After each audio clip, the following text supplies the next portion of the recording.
안녕하십니까? 저는 평생 바다일하며 살아온 이제 백발이 성성한 70대 남성입니다. 험한 바닷바람 평생을 제 곁에서 함께 맞아준 아내와 함께 늙어가며 남은 생 귀히 여기며 살아가고 있죠. 고맙게도 아내와는 금술이 나쁘지 않아 자식 내보고 살았습니다.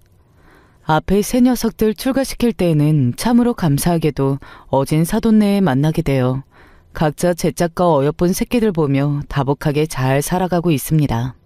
마지막으로 남은 한 녀석이 저희 나이든 부부의 마지막 남은 근심거리였는데 최근에 이 녀석까지 장가를 보내게 되어 우리 부부 이제 남은 할 일은 다 끝냈다 싶었던 참이었습니다. 하지만 제가 노쇠하여 아직 기력 성할 때 남은 한 녀석 출가를 시키고 싶었다 한들 귀한 내 새끼 어디 아무 가문에나 보낼 수가 있었겠습니까? 왜요? 방금까지 신나게 떠들어대시던 거 그대로 한번 다시 해보시지요. 아닙니다, 사돈어른. 제가 식견이 짧아 대단하신 분을 미처 알아보지를 못하고 이런 큰 결례를 저질렀습니다. 부디 너그럽게 한 번만 넘어가 주시면. 내 자식 남은 인생이 달린 일인데 넘어가 달라니? 같은 자식 키우는 입장에서 스스로도 참 뻔뻔한 소리라는 생각 들지 않소? 사돈어른. 험한 벤이라는 사람이라고 젊은 시절에는 이래저래 참 세상 눈칫밥도 많이 먹었더랬죠. 하지만 이 나이 먹고 정직하게 내 손으로 내 밥벌이하며 산 내 인생의 흔적이 우스운 취급당하는 꼴을 그냥 당하고 있어주고 싶지만은 않더군요. 여러분, 보잘것없는 노인애가 별것 아닌 자존심 꺾지 않고 고집을 부려 아직 앞날 창창한 아이 앞길에 걸림돌이 된 건 아닌지 걱정도 되시겠지만 부디 제 이야기 한 번만 들어주시겠습니까? 현명하신 여러분들이시라면 부족한 늙은이의 행동에도 그럴 만한 사연이 있었음을 이해해 주시리라 믿습니다. 저는 전라남도 목포 출신입니다. 그곳에서 태어났고 평생 그곳에서 살면서 바닷바람 맞으며 사는 것이 당연한 일이라고 생각했습니다. 어렸을 적 조실 부모하고 살 길이 막막했을 때 제게 밥을 내어준 것도 바다였고 평생의 짝이 된 제 아내를 만나게 해준 건 역시 저 목포 앞바다였으며 넷이나 되는 새끼들 굶기지 않고 토실하게 먹여 잘 키워내고 각자 제 갈 길 갈 수 있을 만큼 장성시킬 수 있게 해준 것도 저 바다였습니다. 때로는 한없이 거칠고 성난 파도도 두려운 대상이기도 했지만 또한 한없이 자애롭게 제가 살면서 누리게 된 모든 것들을 내어주기도 한 것이 바로 바다였습니다. 거대한 물살을 헤치고 생을 살아간다는 것이 어찌 서러움이 없었겠습니까? 고된 일에 끝없이 이어질 것만 같은 고난에 서러운 시절도 있었습니다만 결국 지금의 저를 만들어준 건 역시 저 바다가 아닐까 싶습니다. 양친 다 살아계셔도 결코 녹록지가 않은 것이 세상살이인데 학교도 다 마치지 못하고 부모 잃고 일거리 전전하며 산 유년 시절이 어찌 고단하지 않을 수가 있었겠습니까? 어릴 적부터 배 타면서 바다에서 할 수 있는 일은 안 해본 것이 없었습니다.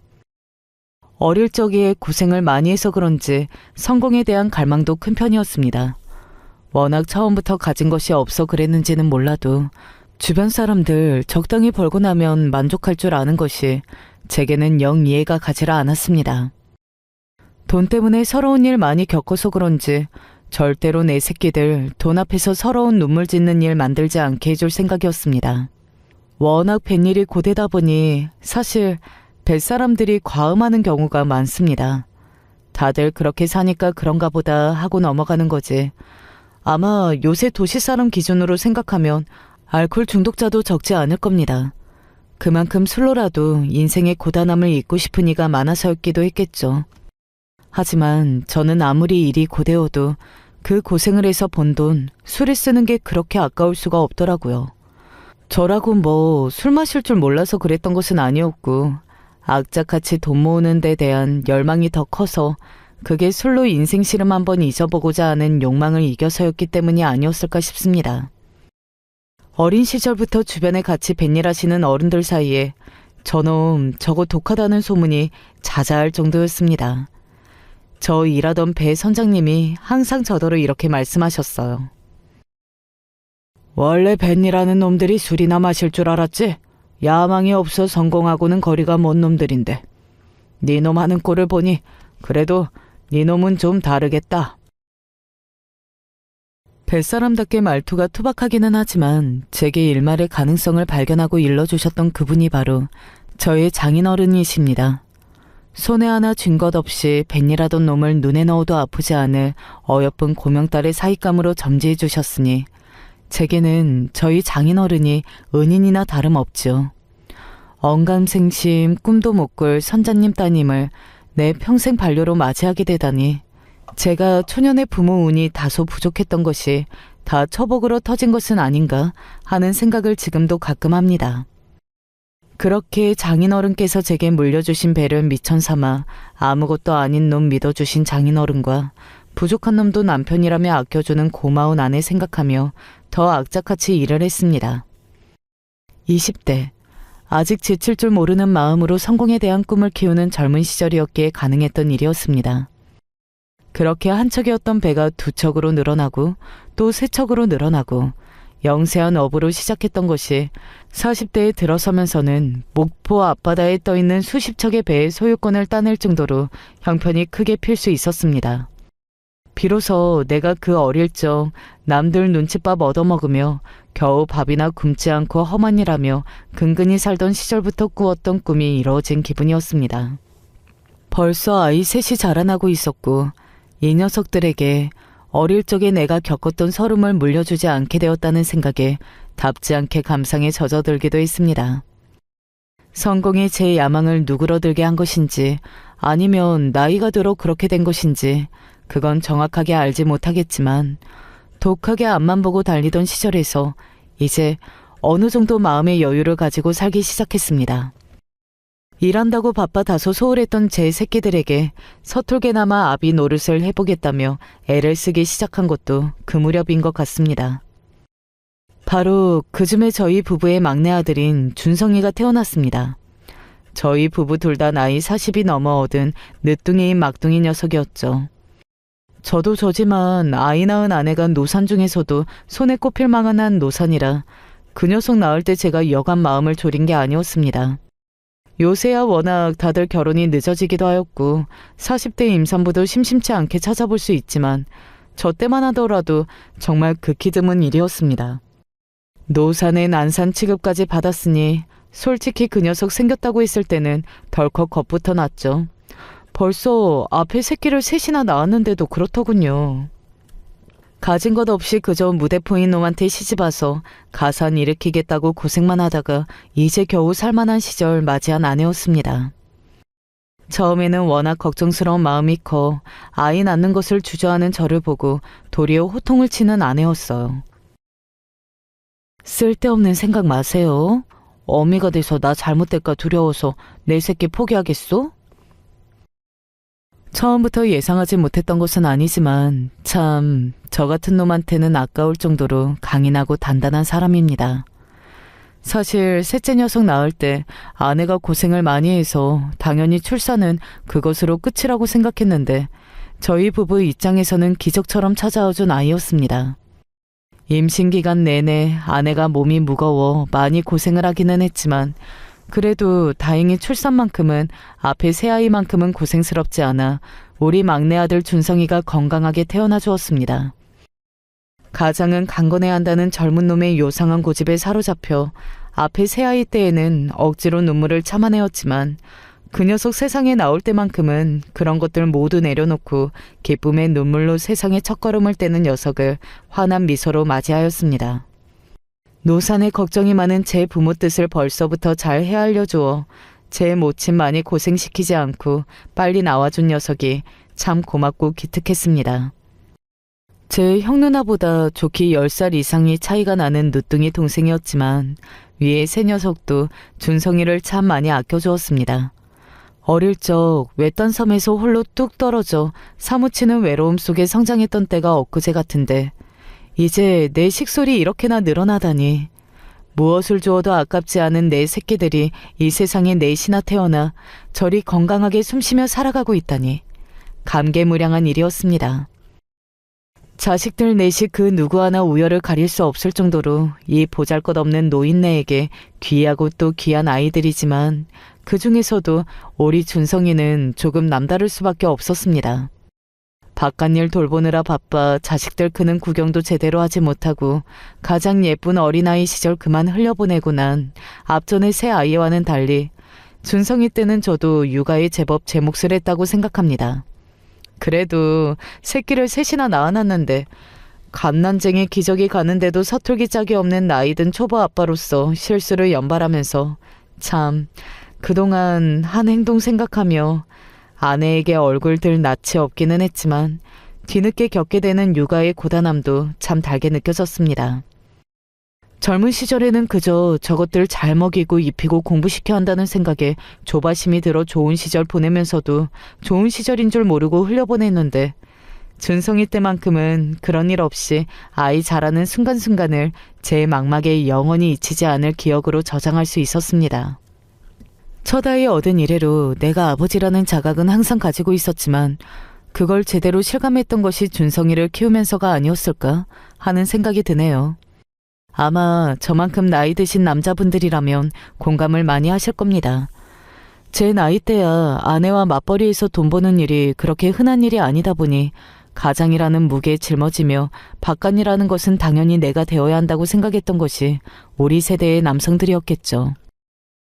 저 역시 그 이전까지 그것과 다를 바 없는 삶을 살았고 준성이 아니었다면 하루하루 아이 커가는 모습을 보는 기쁨을 아는 일은 아마 겪지 못했을 겁니다.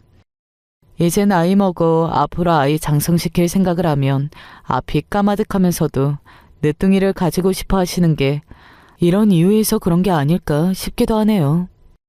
저희 준성이는 중학교 때부터 내륙의 학교로 진학해 일찌감치 결혼한 다른 세 아이들에 비해 부모 곁에 가장 오래 머물러준 자식이기도 합니다. 학교도 저희 본가에서 통학 가능한 거리에서 보냈고요. 우리 아들 친구 아버지들에 비하면 벌써부터 흰머리가 내려앉기 시작한 나이든 아버지이기는 했지만 등교하는 아이 손 꼭 붙잡고 학교에도 부지런히 데려다 주었습니다. 조망만한 얼굴에 아직은 고사리 손골을 벗어나지 못한 자그마한 아들 녀석 손을 꼭 붙잡고 은비늘처럼 반짝거리는 모포 앞바다를 거닐며 아이 학교 데려다 주던 그 순간은 지금도 가끔 기억이 나고는 합니다.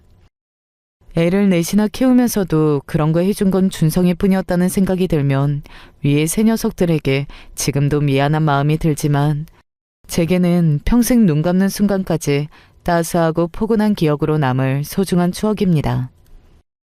우리 준성이 자랄 때만 하더라도 벌써 목포의 아이들 울음소리가 잦아든 지 꽤 된 시점이었습니다. 어디든 서울이나 수도권 아니면 더더욱 어린 아이들 만나보기가 힘들겠지만 아마 전라도에다 바닷가 근처라서 더 깎아지른 절벽처럼 아이들이 줄어든 면도 없지 않아 있을 겁니다. 다른 대도시에 비하면 어린아이 입장에서는 신나게 놀이거리 찾기도 쉽지 않은 환경이었겠지만 그럼에도 아이는 제 부모와 함께 사는 것을 그리고 목포를 참으로 사랑했습니다. 제 아비가 선착장 근처에서 일을 보고 있을 때면 귀신같이 나타나 아비가 운영하는 낚싯배 사이를 통통 뛰어다니기도 하고 어릴 적부터 바다를 친근하게 여기던 아이였습니다. 아무렴 그래도 명색이 뱃사람의 아들인데 벌써부터 바다를 친구처럼 여기는 아이의 모습을 보면 제 피가 어디 다른 데 간 게 아니라는 생각이 들어 피식 웃음이 나기도 했죠. 제 형 누나와는 달리 내륙에 있는 학교에 진학하지 않고 고등학교까지 바닷가 마을에 다녔던 것은 이제는 노쇠한 부모를 걱정하는 마음에서 그랬던 것도 있지만 역시 그 녀석 자체가 바다를 사랑했기에 가능했던 일이라고 생각합니다. 사람으로 나서 장차 큰일 하려면 너도 앞으로는 큰 도시로 유학을 해야지. 괜히 말은 나면 제주로 보내고 사람은 서울로 보내라는 말이 생겼겠는가? 아버지는 서울에 좋은 학교 나오지 않았어도 이렇게 목포 바다에서 주름 잡고 사는데 나도 그냥 그렇게 살면 되지 않아요? 앞으로 대학 진학과 관련한 이야기가 나오기 시작하면서 내심 서운한 마음을 감추고 운을 뗀 말에 돌아온 아들 녀석의 말이 이러했습니다. 아이 성적이 제법 잘 나온 편이니 크게 이변이 생기지 않은 한 서울의 대학으로 진학을 시키게 될 일이었지만 그럼에도 여전히 목포에 머물고 싶은 마음을 드러낸과 동시에 내세울 것 없는 제 아비를 추켜 세워주는 녀석의 변죽 좋은 행동에 저도 그만 슬그머니 마음이 풀어졌습니다. 어린 반푼어치도 없는 소리 말아라. 자식을 이만큼 키워놨으면 대도시 나가 제대로 배울 생각을 해야지. 비록 단호한 아내 말에는 막내 아들 녀석도 더는 고집 피우지 못하고 따라야 했지만 말입니다. 우리 집 사내놈들이야 여장부인 아내 말 앞에서는 누구도 감히 토달 생각을 하지 못했으니 당연한 결과이기도 했습니다. 그렇게 막내 녀석까지 대학 보내며 서울로 출가시키게 되었을 땐 저희 부부도 마음이 참 많이 쓸쓸했습니다. 그때보다는 좀 더 젊었던 시절에 다른 새 녀석들 먼저 떠나보냈을 때도 역시 서운한 마음이 들었지만 막내 녀석이야 워낙 그 나이까지 제 옆구리에 끼고 살며 어린아이 취급을 해가며 손이 많이 갔던 녀석이니 감회가 남다를 수밖에 없었습니다. 저희 부부 입장에서는 마지막으로 하나 남은 막내 녀석까지 목포에서 떠나보내고 나니 자식들 모두 부모인 저희를 떠난 것만 같아 참 허전한 마음이 들기도 했죠. 가뜩이나 제 형 누나에 비해 한참은 어린아이처럼 느껴져서 다소 싸고 드는 경향이 있는 아이였으니 저희 부부 품을 떠난 것이 더욱 허전하게 느껴졌을 겁니다. 고향 마을 떠나 처음으로 외지 생활을 하게 된 아이 역시 그리운 집 떠나 서운한 기색이 역력했지만 다행히도 서울로 대학 가고 난 이후 적응 잘해서 다니는 것이 다행스러웠습니다. 워낙 타고나길 부침성이 좋고 변죽이 좋은 녀석이다 보니 사실 그쪽으로는 크게 걱정하지는 않았습니다. 그러는 동안 위의 녀석들도 서로 각자 제 짝 찾아 결혼을 하게 되었습니다. 공교롭게도 사돈 되시는 분들이 다들 목포분이시거나 지금은 목포에 계시지 않아도 목포에 인연을 두고 계신 분들이시더라고요. 세 녀석 모두 연애 결혼을 했는데도 각자 외지로 나가 만난 인연이었는데도 그런 걸 보니 참 출신은 숨기기 어렵다는 생각이 들기도 하면서 한편으로는 다행스럽다는 생각이 들기도 했습니다. 아무래도 제가 목포에서 지금껏 살아온 세월이 적지 않고 그래도 이 지역에서 행세한다는 사람 중에 인연 맺지 않은 사람이 없을 정도였으니 한 달이 건너면 어떤 집안인지 금세 파악을 할 수 있었습니다. 그렇게 사돈 되신 분들의 됨됨이도 사전에 미리 알 수 있었으니 자식 시집 장가 보내는 부모의 걱정도 한시름 덜 수 있었습니다. 다행히 사돈 되시는 분들 어느 누구 하나 걱정되는 부분 없이 다들 성품이 뛰어나기로 자자하신 분들이라서 믿고 저희 아이들 맡길 수 있었습니다. 부모 되는 입장에서야 내 자식 상대인 사위 며느리감들에게 가장 크게 바라는 점이 있다면 어진 부모님 밑에서 사랑 듬뿍 받으며 잘 배우고 자란 것, 그 이상으로 바란 것이 없죠. 집안에 사람 하나 들이는 일도 신중해야 한다고 하지 않습니까? 어진 제 부모님을 닮아 생각이 깊은 아이들이 저희 집안에 와준 것이 그저 감사할 따름이었습니다. 막내인 준성이 서울에서 대학 생활하는 동안 형 누나들 다들 시집 장가를 갔습니다. 다른 형제들과는 나이 터울이 있어 다른 자식들 다 출가시키고 이제 남은 건 준성이 녀석 하나였습니다. 아직은 20대 창창한 나이라서 장가 보낼 때까지 우리 부부 할 일이 아직 끝나지 않았다는 생각에 숙제하는 기분이 들면서도 막상 녀석이 너무 이르게 홀랑 장가 가지는 않았으면 좋겠다는 생각도 들었습니다.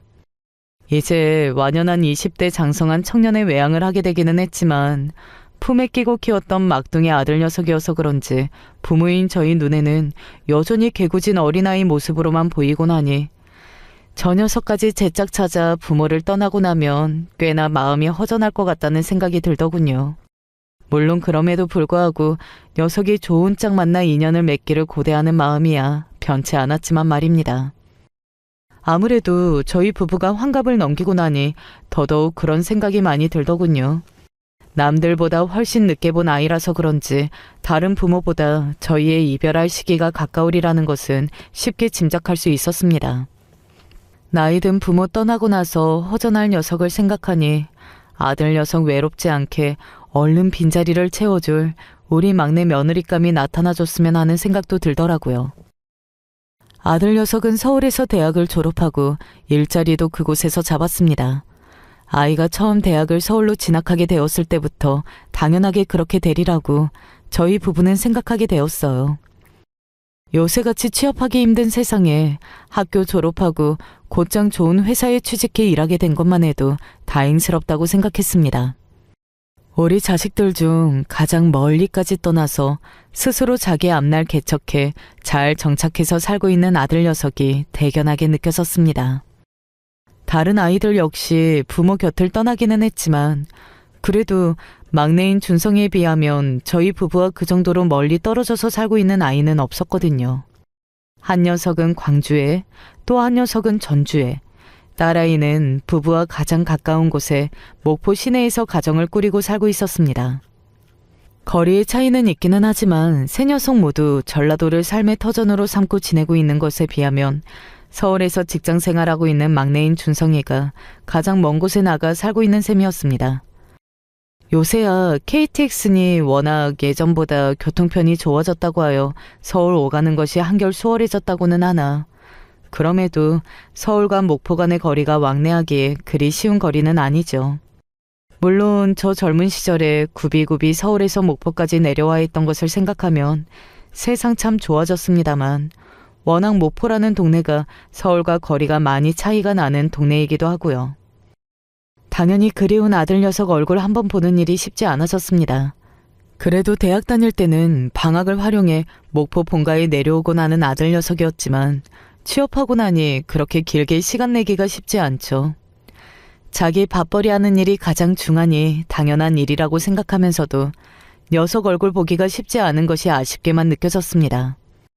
저희 부부가 한 번씩 큰 마음 먹고 서울로 올라갈 때마다 살갑게 맞이해주는 아들이었지만 그것도 아들 녀석 여자친구가 생기고 나니 눈치가 보여 아들네 집에 얼굴 한번 보러 가기가 어렵게만 느껴지더군요. 물론 녀석이 자기 여자친구 생겼다고 나이든 부모 오시는데 눈치 줄 녀석은 아니었으나 사람이 꼭 눈치를 준다고 해서만 눈치를 보는 것이 아니니까요. 이만큼 나이든 늙은이가 되기는 했지만 저라고 젊은 시절 아내와 좋은 시절 보내지 않았던 건 아니고 그 정도 눈치야 있으니까요. 그래도 방학 때 자기 친구들도 곧잘 함께 데리고 내려오더니 여자친구 생긴 지가 한참인데도 며느리감 보여주지 않아 서운한 마음이 들기도 했지만 그만큼 그 만남의 무게가 어떠한지 녀석이 잘 알고 있으니 더 그런 거라는 생각이 들었습니다.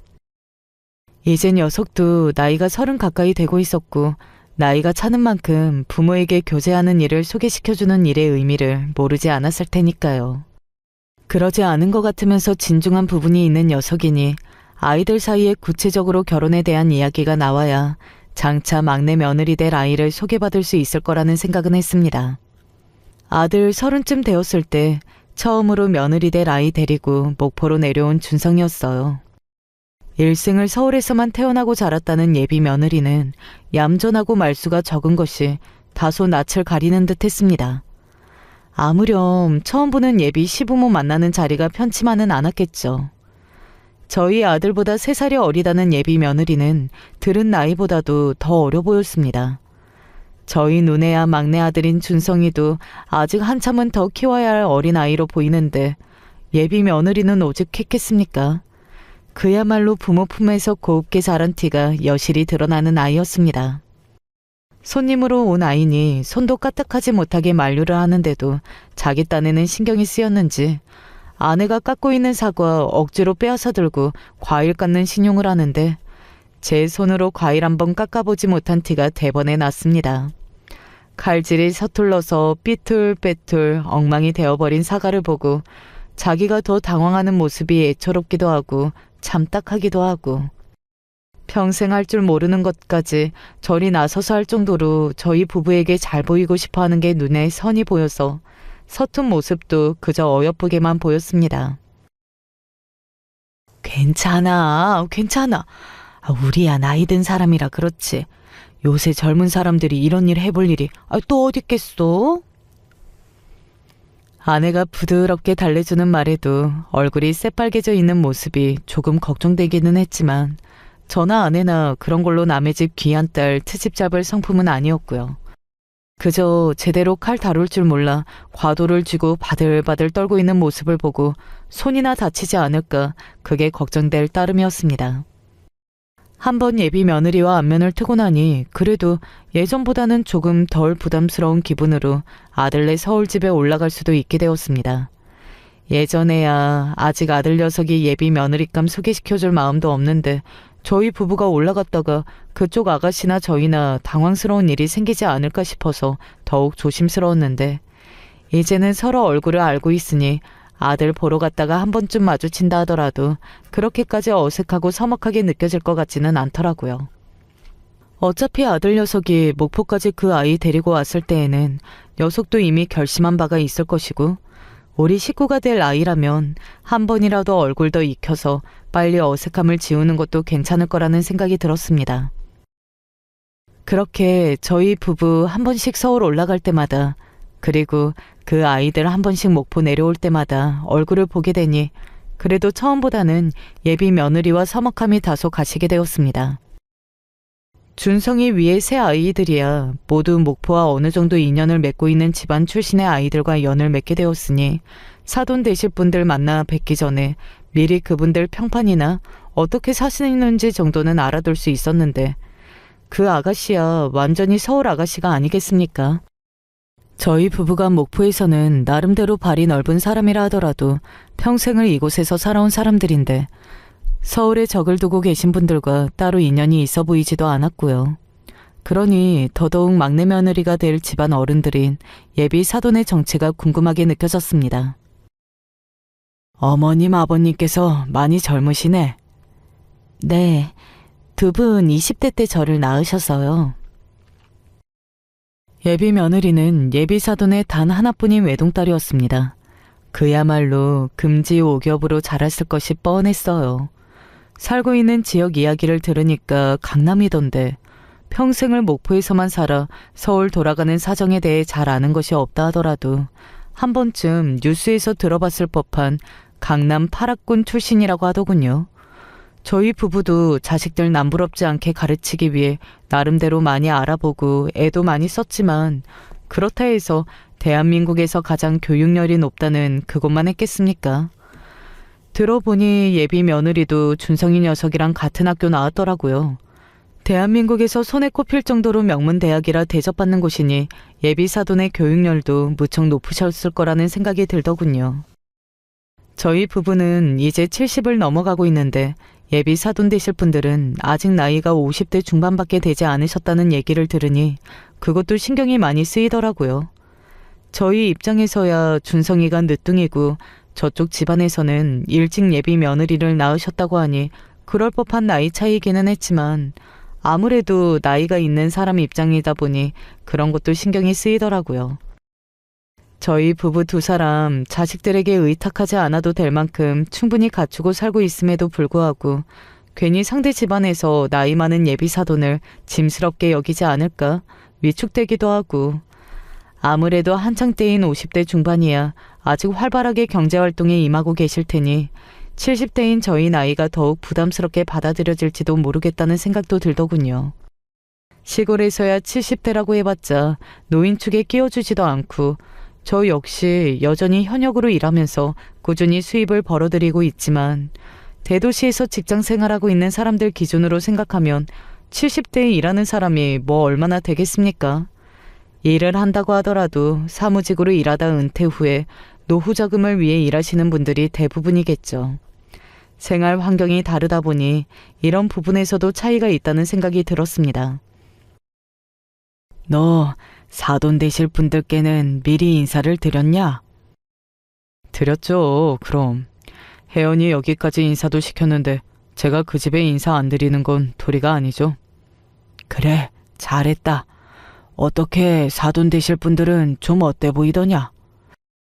뭐 딸 자식 걱정이 많은 분들이시죠.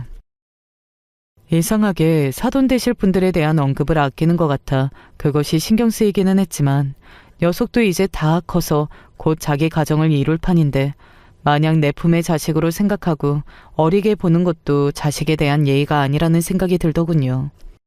결혼을 진행하는데 뭔가 걸리는 부분이 있다면 예비 며느리까지 저희 부부에게 소개하지 않았을 거라는 생각이 들기도 했습니다. 그렇게 예비 며느리 소개받은 지 1년쯤 되었을까? 아들이 구체적으로 결혼 이야기를 꺼내기 시작하더군요.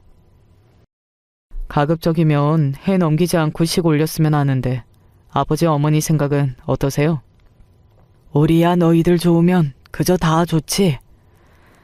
예상을 하기는 했지만 막내 녀석까지 제 가정 꾸리고 가장이 될 거라 생각하니 대견하기도 하면서 왠지 모르게 서운한 감정이 들기도 하고 싱숭생숭한 기분도 들고 기분이 요상하더군요.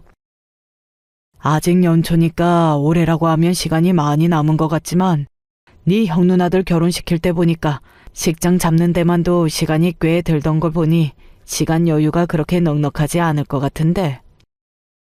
그래서 상견례 날짜부터 빨리 잡았으면 하는데요.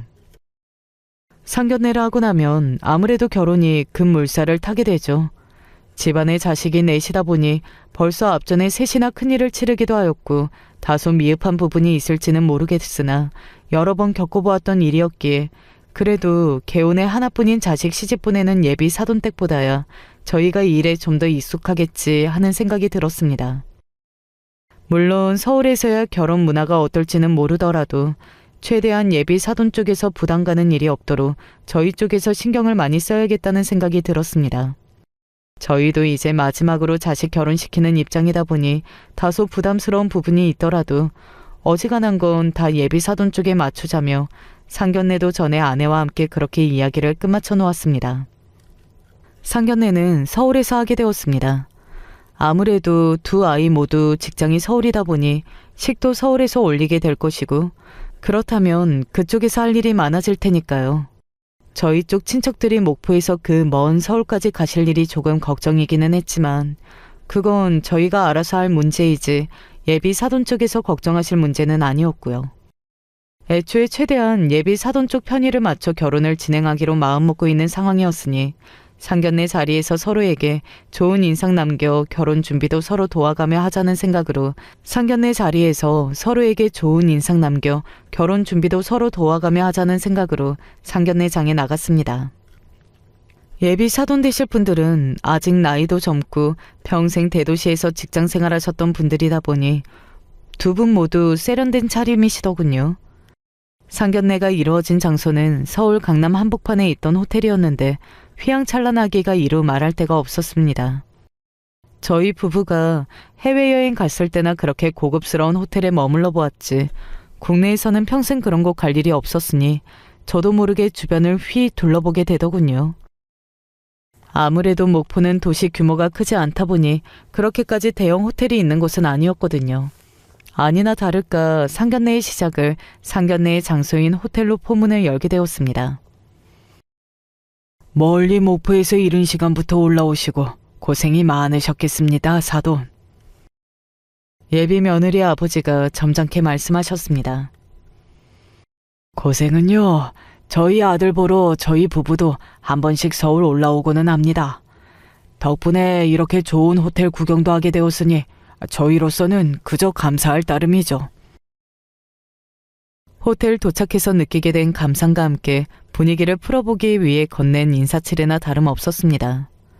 목포에는 이런 호텔이 없다고 하더라도 나이 들어 조금 여유 생기기 시작하면서 아내와 이곳저곳 해외여행도 적지 않게 다니기 시작했거든요.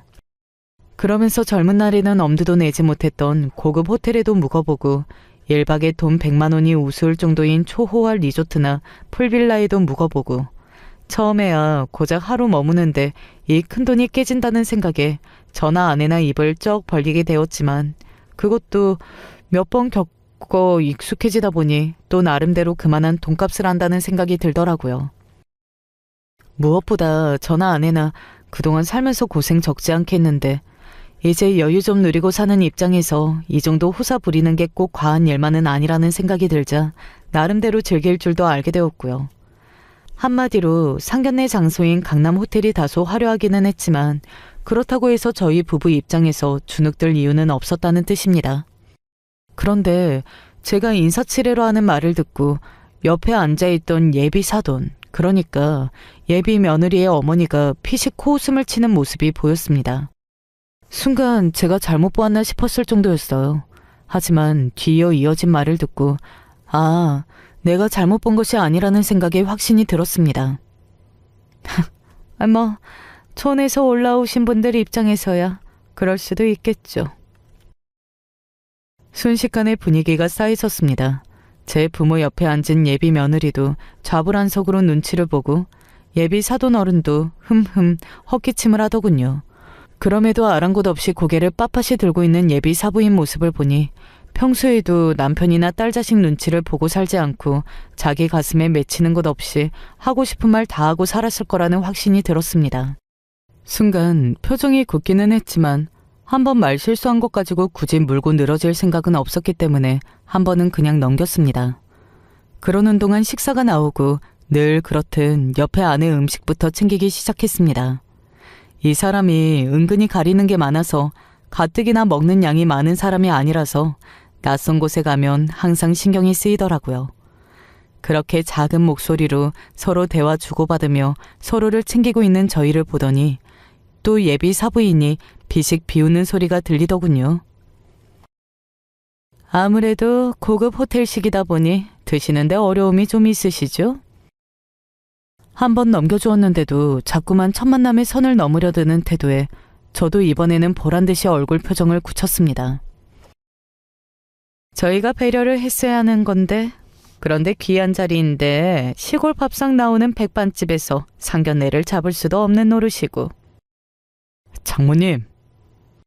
그러게 내가 애초부터 부모님 편하게 드실 곳 좀 알아보라고 하니까 이런 큰 호텔에 오시는 것도 얼마나 불편하셨겠어. 옆에 앉은 아들 녀석이 주먹을 꽉 쥐는 것이 보였습니다. 어릴 적부터 제 부모에게 안 좋은 소리 하는 사람 보면 그냥 넘기는 일이 없는 녀석이었습니다.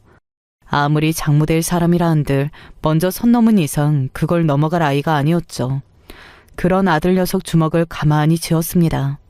솔직히 저쪽에서 도발을 한들 산전수전 험한 일 다 겪고 살아온 나이든 사람 입장에서 그게 그렇게 타격을 입을 만한 수준이 아니기는 했습니다.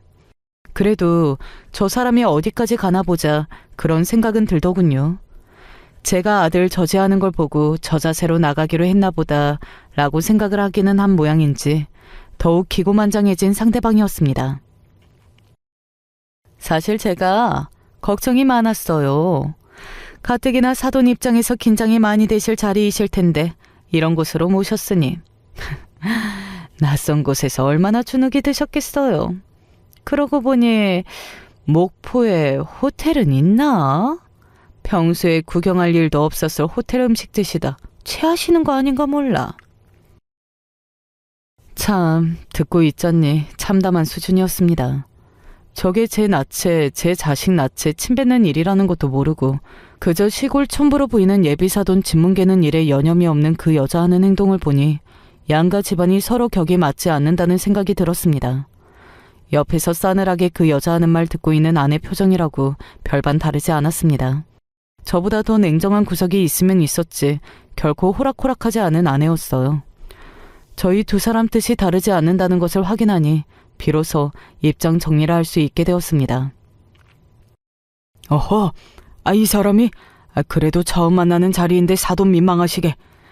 그런 얘기는 좀 차후에 하자고 하니까. 제 부인 부끄러운 언사를 말리는 것이 아니라 하는 말을 보니 점잖 떨고 있어도 바깥 양반 사고방식도 크게 다를 바는 없어 보이더군요. 더더욱 앞으로 제가 할 행동에 확신이 생겼습니다. 수준에도 맞지 않는 사람들 이런 고급 호텔까지 불러올리느라 여간 기분이 상한 게 아니셨나 본데 괜한 발걸음을 하게 한 것 같아 마음이 좋지가 못하군요. 아이들 결혼에 유감이 많으셨던 모양인데 이렇게 얼굴 본 김에 깨끗하게 그만 없던 일로 하는 것이 좋겠군요. 예? 점잖게 말하고 있기는 했지만 명백한 파혼 의사였습니다. 제 부모 대신 화를 내려고 하던 아들도 제 말을 듣고는 순간 멈칫했습니다. 아이 의사도 묻지 않고 대뜸 파혼 얘기부터 꺼낸 것이 미안하게 느껴지기는 했으나 그렇다고 귀한 우리 아들 저 정도 교양 갖춘 집안에 보내지는 못하겠더군요. 아무것도 볼 것 없는 무지렁이 배 타는 촌사람이 잘난 강남 사람들 앞에서 기 좀 죽을 줄 알았는데 대뜸 파혼 얘기부터 꺼내자 사건의 발달이 된 당사자 얼굴이 홍당무처럼 달아오르기 시작했습니다. 파혼이라니. 지금 상견례 자리까지 나와서 그게 할 소리예요? 자기 자존심 좀 다쳤기로써니 자식 인생이 달린 문제를 이렇게 경솔하게 말씀하시면 안 되죠. 말하는 걸 들어보니 반성의 기미라고는 없었습니다.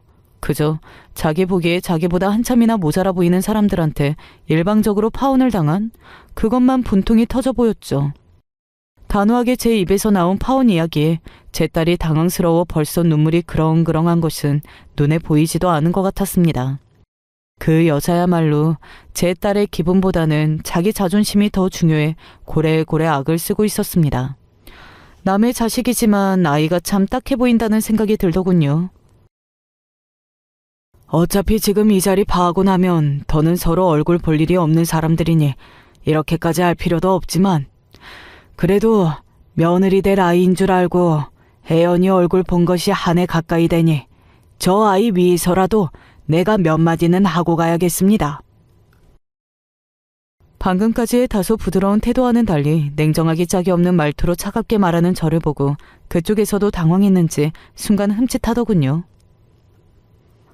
목포촌에서 배나 탄다고 하니까 좀 찍어 눌러도 괜찮은 만만한 사람이라고 생각한 모양인데 나나 이 사람이나 우리 준성이나 고작 이 정도 수준 집안 사람들한테 기주고 살만한 사람들은 아닙니다. 뭐야? 듣자하니 쥐뿔도 없는 총구석에 처박혀 사는 인간들이 나를 우습게 봐도 정도가 있지. 엄마 제발 넌 가만히 있어. 그러니까 내가 처음부터 강남 사는 남자 선보러 나가라고 할 때 얌전히 나갈 일이지. 사람 하나 잘났지 집안 볼 거 하나도 없는 놈한테 기어이 시집을 간다고 고집을 피워서는. 너 저 집구석 시집 가면 저 늙은이들 보양까지 하게 생겼는데 아직도 정신 못 차려? 그동안 아들이 결혼 준비하며 무슨 스트레스를 어떻게 받았을지가 눈앞에 서운하게 보이는 듯 했습니다. 저희 부부에게는 뒤늦게 얻은 귀한 막둥이 아들이었습니다. 그래도 나이 더 먹은 사람으로서 저보다는 더 성숙한 모습을 보이고 싶었는데 내 아들 진문계는 발언까지 참아 넘겨줄 만큼 저도 대단한 인격자는 되지 못해서요. 가끔 무지렁이들이 나 목포 산다고 하면 당연히 도시 사는 저들 형편이 나은 줄 착각하고 되도 않은 건방을 떨곤 하던데 그쪽이 딱 그 꼴이구려. 같은 수준으로 떨어지기 싫어 이런 말까지 하고 싶지는 않았는데 거기 그쪽 땡땡 물산 다닌다고 하지 않았나? 제 남편 직장을 들먹이는 제 말에 순간 그 여자 경솔한 입이 다물렸습니다. 그래서 뭐? 거기 대표도 목포 출신인데 나랑은 40년 넘게 호영호재하며 지내는 사이거든. 내가 우리 아들 거기 직원이랑 사돈 맺게 되었다고 하니 관심이 아주 많던데. 순간 반대편 자리에 찬물을 싹 끼얹는 듯 했습니다. 그럴만도 하죠. 자기들 보기에 그저 제 귀한 딸 인생 갉아먹을 거라 생각했던 초라해 보이는 늙은이가 자기들 밥줄을 가지고 협박하는 거나 다름이 없었으니까요. 그 친구가 목포 출신이라는 데에 자부심이 상당한 친구거든. 아무래도 도시 나가다 보면 방금 당신네들 하던 소리처럼 못 배워먹은 소리 부끄러운 줄도 모르고 내뱉는 인사들이 적지 않은지라 그 친구도 그런 꼴을 두 눈 뜨고 못 봐주는 사람이라서 이미 나랑 얘기 오간 것이 있어서 이 자리에 자기 직원 누가 나와 있는지도 알고 있는데 오늘 겪은 일을 듣게 되면 그 친구 입장에서도 유감이 참 많겠어. 그런 소리로 협박한다고 내가 눈이나 깜짝할 것 같아? 내 남편 회사 사장이랑 당신이랑 아는 사이라는 증거가 어딨어? 그 입 다물지 못해? 그래도 바깥 양반이 제 마누라보다는 머리가 좀 돌아가는 모양이더군요. 하긴 당장 밥줄이 걸린 당사자이니 더 긴장할 법도 하죠. 그쪽 사장이 제 목포 지인이라는 건 그저 저들 겁 좀 먹게 하려고 허언한 것은 아니었습니다. 그동안 당연히 접점이 없을 거라 생각하다 예비 며느리로부터 부친 재직 중인 회사명을 듣게 되고는 저도 속으로 놀랐으니까요. 그 친구도 일찍 부모 여의고 서울 올라가기 전까지 뱃일 거들며 알게 된 이였습니다. 나중에 저는 목포에서 그 친구는 서울에서 각자 성공을 이루고 난 후 지난날의 회포를 풀며 더욱 가까워지기도 했죠. 뱃일이라는 게 위험을 동반한 일이다 보니 그 친구 같은 초보자에게 신경을 많이 썼던 것을 여태 고마워하는 사람이었습니다. 오늘 저희 상견례 한다는 말에 눈을 반짝이던 사람이었고요. 제가 오늘 있었던 일을 전하면 어떤 식으로든 저 집안에 불이익이 가게 되리라는 것을 모르지 않는 저였습니다. 참, 사람 인연이라는 게 어떤 식으로 닿아 있을지 알 수 없는 노릇이라서 어느 자리에서나 방종하게 굴지 말고 겸허한 자세로 임해야 하는 겁니다. 그 다음부터는 납작 고개 숙이고 제가 하는 이야기 토 하나 달지 않고 고개 주걱거리며 듣고 있는 내외였습니다.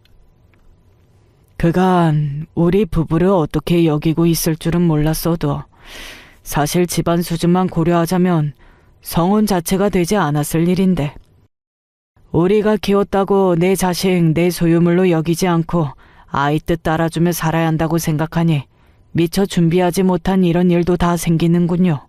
젊은 사람들이 생각하는 것이 겸업하기 짝이 없어서 참 딱하게 되었어. 한치 앞을 보지 못하고 우물한 개구리처럼 굴다가 자식 인생에 걸린 일에 이런 비참한 꼴까지 보게 되었으니 부모로서 저리 부족한 모습 보이고 자식에게 무슨 낯으로 고개를 들고.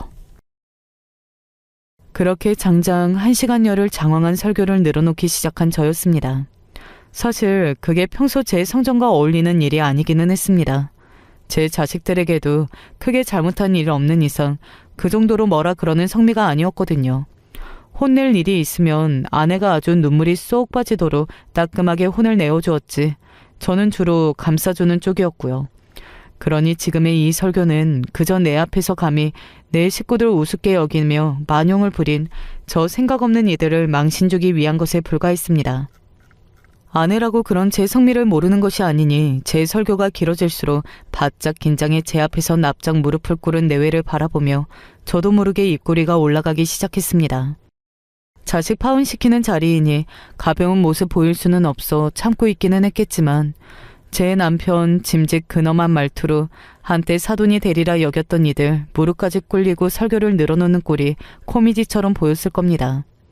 그러다 장장 1시간 가까이 무릎을 꿇고 있어 다리가 저렸는지 1시간 전까지만 하더라도 있는 대로 건방을 떨던 여자가 몸을 베베 꼬는 꼴을 보고는 아내가 그만 참지 못하고 풋 웃음소리를 내었습니다.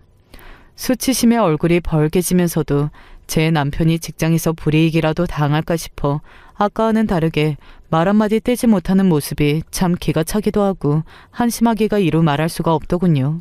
그렇게 파혼당하는 마당에 자존심 짓뭉개는 소리란 소리는 다 얻어듣고 그러고도 저희 가족들 상견례 장소 떠나는 그 순간까지 굽실대는 부부였습니다.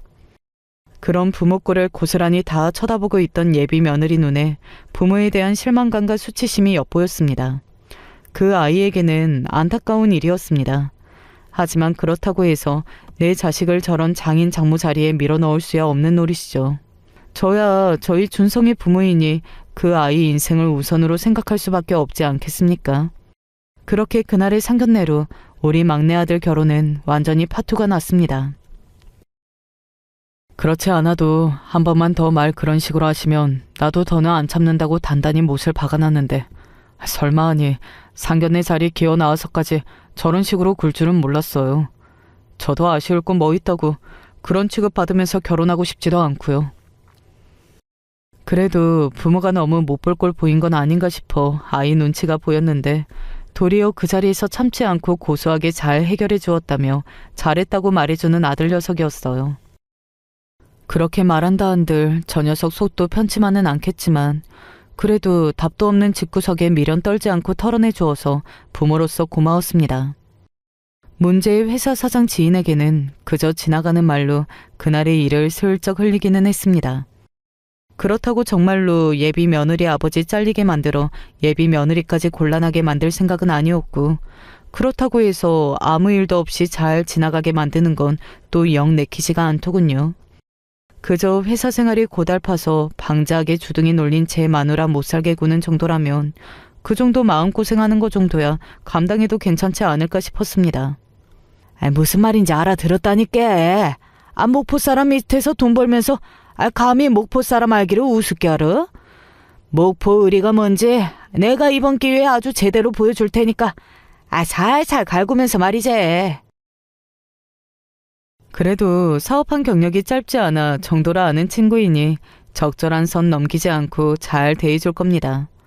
회사에서는 회사대로 고달프고 괜히 나대서 인생 피곤하게 만든 마누라 보면서 가정에서는 복장 터지고 평생 부모 말 고분고분 잘 들어오던 딸 자식에게는 원망의 눈초리 받으며 가슴이 가시방석일 테니 사람 함부로 무시한 대가로 그 정도면 나쁘지 않겠다 싶습니다. 여러분들 보시기에는 더 화끈한 복수가 좋으셨을까요? 그래도 이 정도 나이 먹다 보니 그렇게까지 악독하게 굴고 싶은 마음은 또 안 들더라고요. 여기까지가 저희 막내 아들 상견례까지 가서 결혼 파토나게 된 사건의 전말이었습니다. 다시 생각해도 아이 결혼 깬 것이 잘못했다는 생각이 들진 않습니다. 저런 집안 들어가서 생떼 같은 내 새끼 피 말리는 것보다야 일찌감치 정리하기를 잘했죠. 아들 녀석도 지금은 많이 안정된 것 같고요. 더 좋은 인연이야 얼마든지 나타나겠죠. 오늘 제 사연은 여기에서 마칩니다. 귀한 시간 내주셔서 부족한 이야기 들어주신 모든 분들께 감사드립니다. 결혼하고 살면서 다들 잊지 못할 순간으로 공통되게 뽑는 것 중 하나가 바로 첫 내 집 마련이라고 합니다. 보통은 부부 둘이서만 오붓하고도 알뜰살뜰하게 살 수 있는 신혼집에서 결혼 생활을 시작하고 여건을 마련하여 본격적인 집을 사게 되는 것 같아요. 저희도 딱 그랬습니다. 작은 신축 빌라에서 출발한 저희는 번듯한 아파트로 들어가게 되었습니다. 얼마나 감개무량했던지요. 여행이라는 것도 준비할 때가 가장 설렌다고 하잖아요. 해외여행의 묘미는 바로 공항 가는 길에 두근거림이라는 표현처럼 말이에요. 본격적인 계약을 하게 되자 그때부터 정말 행복했습니다. 새로운 주거 환경에 대한 기대로 한껏 부풀어 있었습니다. 남편도 회사에서 더욱 많은 일을 해야겠다며 파이팅이 넘쳤습니다. 그 시기에 저희 신우와도 아파트 입주며 이사 문제며 각종 얘기로 연락을 자주 하던 때였는데 문득 어느 날에 진지하게 저와 의논하고 싶은 게 있다고 하더라고요. 평소와는 사뭇 다른 태도에 뭔가 있구나 싶어서 일단 집으로 초대를 했습니다. 근데 신우가 저한테 부탁하기를 혹시 돈을 빌려주실 수 있는 만큼 다 빌려주실 수 있냐고 하는 겁니다. 네? 아가씨 갑자기 돈을요? 네, 사업 중에 필요한 자금이 생겼는데 도움이 필요해요. 이런 부탁드려 너무 죄송해요. 그럼 일단 남편이랑 먼저 상의를 해봐야 할 것 같은데 잠시만요. 바로 대답을 하진 못했습니다. 너무 놀랍기도 했지만 이건 도저히 혼자 결정할 수 있는 문제가 아니었거든요. 남편한테 연락을 하니 오늘 야근 없이 칼퇴라고 하길래 그럼 집으로 곧장 오라고 했습니다.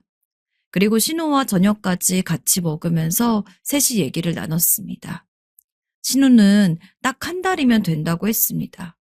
돈을 빌려주면 딱 한 달 뒤에 갚겠다면서 지금 당장 큰 돈이 필요한 상황일 뿐이니 갚는 건 결코 문제가 없다고 자신하였어요.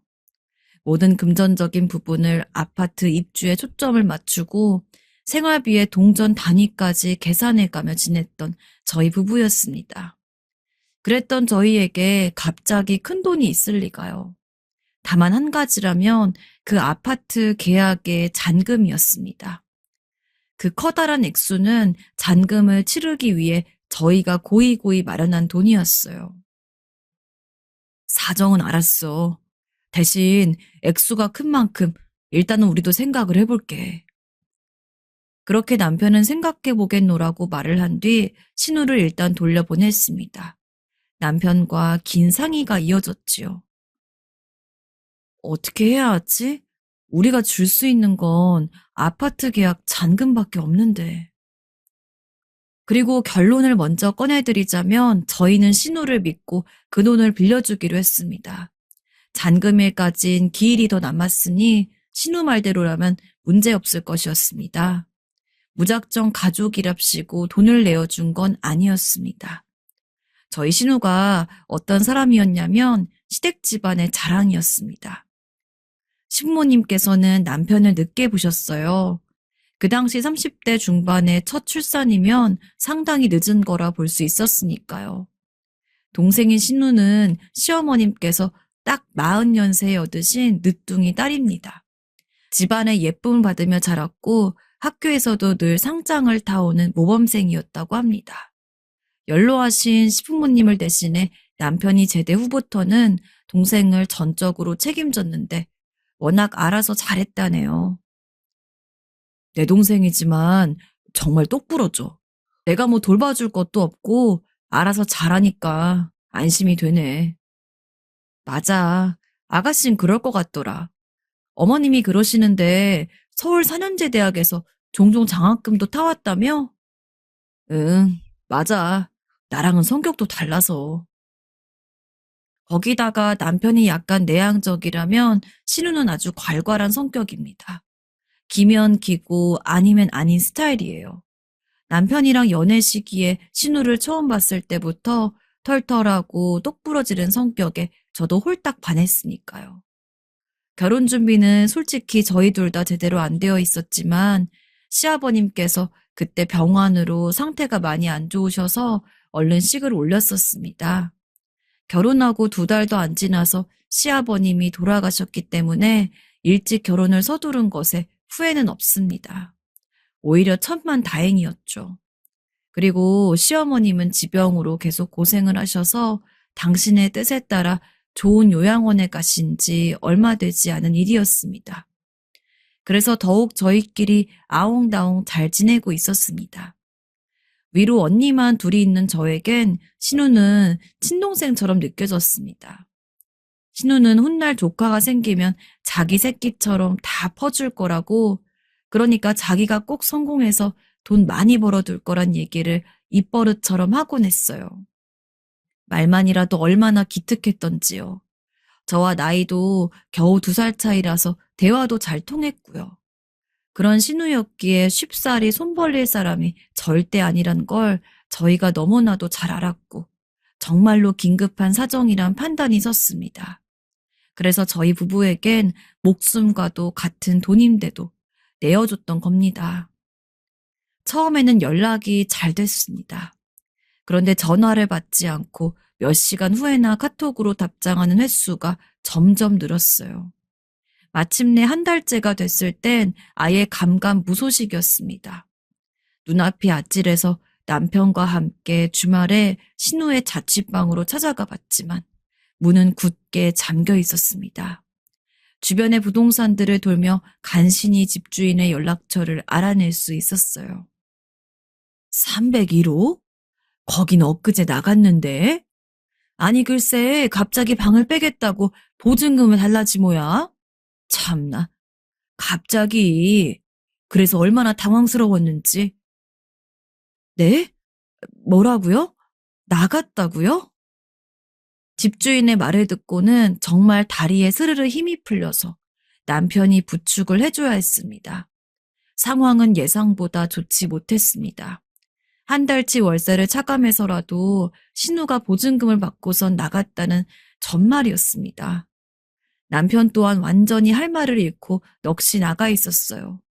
저희는 망연자실했지만 그래도 기다려보자고 뜻을 모았죠. 설마 신우가 그럴 사람이 아니라고 믿었거든요.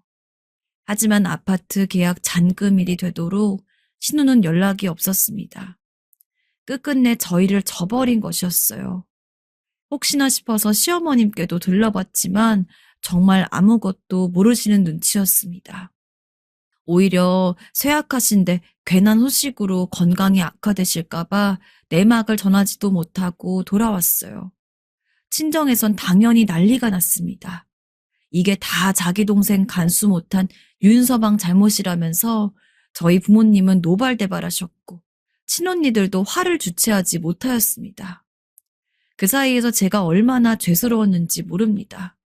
그 돈은 저희 부부가 비단 열심으로 모은 것뿐만 아니라 시부모님께서 물려주신 재산이자 친정에서 애써 내어주신 목돈이기도 했었으니까요. 그런 돈들을 모아 입주하려던 아파트인데 모조리 물거품이 돼버렸습니다. 남편과 죽도록 싸웠습니다. 매일 서로를 원망하며 나를 세우기 일쑤였어요. 어떻게 자기 동생한테 돈을 떼일 수가 있어? 정말 너무하다고 생각 안 해? 그래서 이제 어떻게 할 건데? 내가 언제 내 동생한테 돈 안 주면 가만 안 둔다고 협박을 했어? 뭘 했어? 따지고 보면 항상 걔 편에서 생각하고 배려해 준 건 당신 아니야? 그러니까 걔가 우리 등쳐먹을 마음을 먹은 거 아니야. 각자의 탓으로 돌리고 스트레스로 힘들어하던 당시 나날들. 도저히 같이 살 수 없을 것 같았습니다. 자연스레 이혼을 떠올리게 됐어요. 그때 머리가 아프니까 몸도 너무 무거워졌다고 생각이 들었는데 머리를 스치는 가정이 하나 있었습니다. 확인해보니 임신 상태였어요. 병원에선 8주라 했습니다. 그 확인 사살을 받는데 웃음도 눈물도 나오지 않더군요. 그 정도로 너무 힘든 때였으니까요. 그래도 일단 남편에게 알리긴 알려야 했습니다. 그날도 일부러 집에 들어온 남편에게 조용히 소식을 전했습니다. 임신 얘기를 듣고도 침묵만 지키던 남편은 겉옷과 지갑을 챙겨 밖으로 나가더니 한참을 돌아오지 않았어요. 그리고 몇 시간 지나서 돌아왔을 때 희미한 술 냄새가 맡아졌습니다. 잘 준비를 다 맞춰놓은 제 앞에 오더니 남편이 털썩 무릎을 꿇는 겁니다. 고개까지 푹 숙여선 얼마나 처연해 보이던지. 걔 찾는 건 찾는 거고 우린 우리대로 열심히 살아보자. 다시 어떻게든 해보자. 내가 해볼게. 열심히 살아보자. 그럼 어떻게든 돈은 모아지겠지. 그러더니 울었습니다. 하루 종일 눈물을 참은 저 대신인지 아주 엉엉 울었습니다. 남편이 우는 것은 연애 기간 전부 포함해서 딱 2번째였습니다. 첫 번째는 시아버님의 장례식장이었어요. 그러니 남편이 얼마나 눈물이 없는 사람인가요? 그런 사람이 목 놓아 우는 모습에 많이 놀랐습니다. 그 속이 썩어 문드러져 있었구나. 그것을 느끼곤 남편을 따뜻하게 안아주었습니다. 그렇게 저희는 날아간 아파트 꿈을 뒤로한 채 전세살이를 이어갔어요. 어쩔 수 없는 선택이었죠. 힘들게 발품을 팔아서 구한 전세는 2년을 채우면 항상 쫓겨나듯 이사를 가야만 했습니다. 그리고 커가는 저희 아이를 보면서 이따금씩 신우를 원망했습니다. 세월이 지날수록 희미해지기는커녕 아예 인이 박혀버렸어요. 어떻게 사람이 그럴 수가 있었을까? 대체 어떻게 하면 우리한테 그럴 수 있었을까? 하는 원망으로 깊은 가슴앓이를 하기도 했습니다. 그 돈이 전부 사라진 것도 그렇지만 신의가 깨졌다는 것이 너무나도 마음이 아팠습니다. 사람에게서 받은 상처는 쉬이 지워지지가 않더군요. 아무리 많은 일상으로 덧칠해도 말이죠. 그렇게 살아가던 어느 날이었습니다. 남편의 연차에 맞춰서 아이를 맡기고 전 간만에 친정집을 가기로 한 저녁이었습니다. 버스가 신기하리만치 하나도 안 막혀서 예상보다 너무 일찍 서울역에 도착을 했는데요. 천천히 걷다 보니 서울역 정문 앞으로 노숙자들이 모여들고 있는 게 보이더라고요. 날이 저무니까 벌써 광장에서 노숙할 준비를 하나보다 싶었습니다. 남편에게 후식과일 베란다에 있으니까 잊지 말라고 카톡도 보내고 친정집에다가 이제 기차 타러 간다고 짧게 통화도 하면서 계단을 오르고 있었습니다. 그때 제 눈에 노숙자 4명 정도가 둥그렇게 서서 가운데 낀 사람을 못살게 굴고 있는 게 보였습니다. 여기서 알짱거리지 말랬지? 여긴 구역이 따로 있다고 몇 번을 말해. 절로 안 가? 아유, 기집애 한 명이 진짜 말귀를 못 알아쳐먹고. 아, 썩 꺼지라고. 한 번만 알짱거려봐. 가만 안 둘 줄 알아. 슬쩍 들려오는 내용으론 노숙하는 구역을 침범해서 그런 것 같았습니다. 설마 한 명을 에워싸고 구타하는 상황인가 싶어서 신고할 곳을 찾아 두리번거렸습니다. 서울역이다 보니 근처에 경찰이 혹시 돌아다니고 있을지도 모를 일이었으니까요.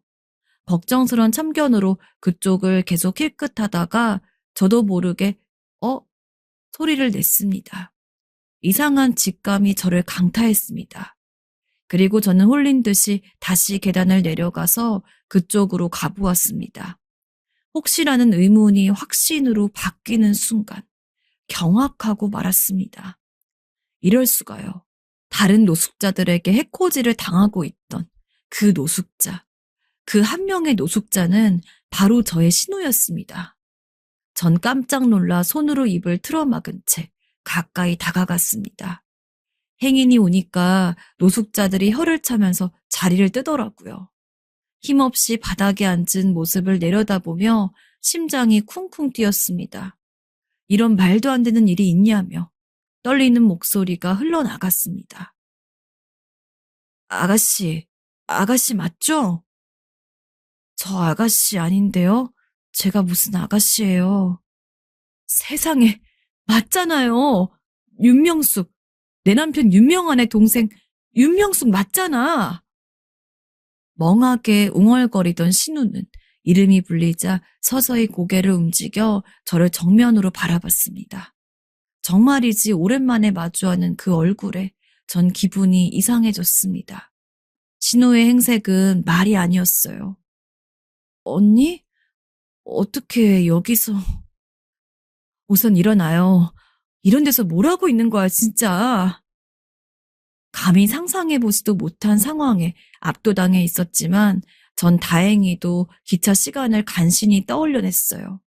남편에게 바로 알릴까 했지만 결심 한 가지를 하고 우선 매표소에서 티켓을 한 장 더 끊었습니다. 평일이라 옆자리가 남아 있었어요. 전 그렇게 친정으로 신우를 데려갔습니다.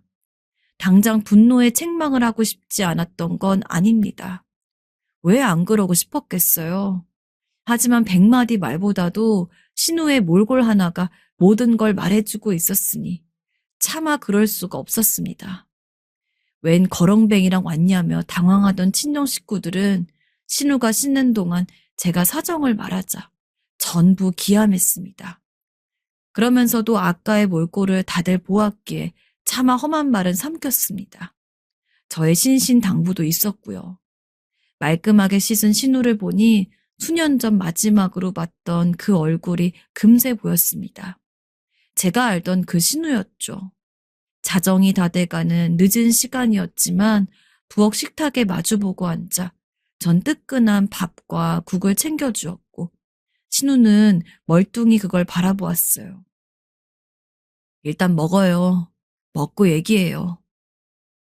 그리고 저는 맥주 한 캔을 깠습니다. 제 말에 머뭇거리며 수저를 들다가 허겁지겁 밥을 먹던 신우는 당장에 허기가 채워지자 정신이 퍼뜩 들었는지 절 쳐다보며 갑자기 어깨를 들썩이며 울기 시작했습니다. 그 돈 다 날렸어요. 전부 사기를 당해서 그대로 다 날렸어요. 언니 정말 죄송해요. 제가 죽일년이에요. 제가 죄인이에요. 그래서 연락도 못한 거예요? 신우는 대답 없이 울었습니다. 이미 눈치채고 있었습니다. 그 돈을 자기 사치를 위해 쓴 것이 아니란 것을요. 그런 거지 같은 몰골로 그것도 서울역에서 노숙을 하고 있는 것이면 갈 때까지 간 상황이었으니까요. 돈을 날리고 차마 염치가 없어 저희 앞에 나타나지 못했다고 합니다. 길에서 아는 이 하나 없어 객사하더라도 자기가 책임지고 받아야 할 업보라고 생각했다고 하더군요. 신우를 향한 깊은 원망은 아직 자리하고 있었지만 밤새 많은 생각 또한 들었습니다. 윤서방에게 당장 안 알리면 자신이 나서겠다는 큰 친정엄마의 등살에 아침이 밝자마자 남편한테 전화를 했습니다. 신우의 소식을 그대로 전했어요. 전 남편이 들끓는 분노로 난리를 치거나 노숙 얘기에 가슴 아파할 것이라 생각했지만 반응은 의외였습니다. 알겠으니까 다시는 보고 싶지 않다는 겁니다. 살아있는 거 알았으면 됐다고. 이제 죽을 때까지 안 보면 되는 거라고 말입니다. 내심 놀라면서도 남편의 태도가 이해갔어요. 그런데요, 제가 그런 남편을 설득했습니다. 신우는 받을 벌을 다 받았다고 호소했습니다. 정작 신우는 남편과 제가 죽으라면 그냥 죽겠다며 덤덤했는데 말이에요. 하지만 오히려 그렇기에 전 도저히 그런 신우를 다시 밑바닥으로 내몰 수가 없었습니다. 우리 아들 정훈이 태어났을 때 힘든 거 생각 안 해? 걔만 아니었으면 우리 그렇게 안 살았어, 여보. 우리 지금이라도 정신 차려야 돼. 그래서 정훈이가 잘못 컸어? 아니잖아. 우리 사지 멀쩡하잖아. 아가씨가 우리한테 그 돈 안 주면 죽여버린다고 협박이라도 했었어?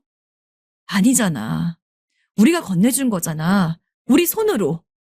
그리고 아가씨가 스스로 그 돈 날려먹었어? 사기친 놈이 나쁜 거란 거 알잖아. 사실은 당신도 그거 알고 있잖아. 그러니 우리가 도와줘야 한다고. 저의 항변에 남편이 강경함을 잃고 머뭇거리는 게 보였습니다. 저도 제가 왜 그렇게까지 아가씨 구제에 힘썼는가 모를 일입니다. 남편 말대로 전 늘 신우 편에 서는 사람이었나 봅니다. 친정 식구들의 눈총까지 받아가면서 결국엔 신우를 저희 집으로 데려왔습니다.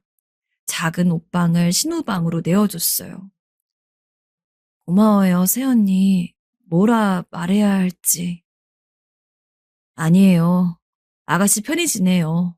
언제든 필요한 거 있으면 말하고요. 죄인처럼 눈도 못 마주치는 신우에게 전 그리 말하고 방문을 닫아주었어요. 그날 밤 신우의 훌쩍거리는 소리는 다시금 제 가슴을 미어지게 만들었고요. 그리고 전 신우에게 아직 젊으니까 뭐라도 해보라고 했습니다. 예전에 그 한가닥 하던 똑똑한 아가씨를 생각하면 못할 것도 아니라고 의욕을 불어넣어 줬습니다. 그러더니 저희 집으로 데려오고 한 달을 안 채웠을 때 신우는 집 근처에서 단순 사무보조 일을 시작했어요. 기본급만 받는 직장이었으나 착실한 일상생활을 다시 하게 된 것으로도 큰일이었습니다. 한번 나락으로 떨어졌던 사람이 회복하는 것은 아주 어려운 일이었지만 신우가 활기를 찾은 건 저희 아들 때문이었습니다. 남편과 제 눈치를 보면서도 신우는 자기 조카가 너무 예뻐서 어쩔 줄을 몰라 했으니까요. 시간이 지나면서 점차 신우와의 동행이 편안해졌습니다.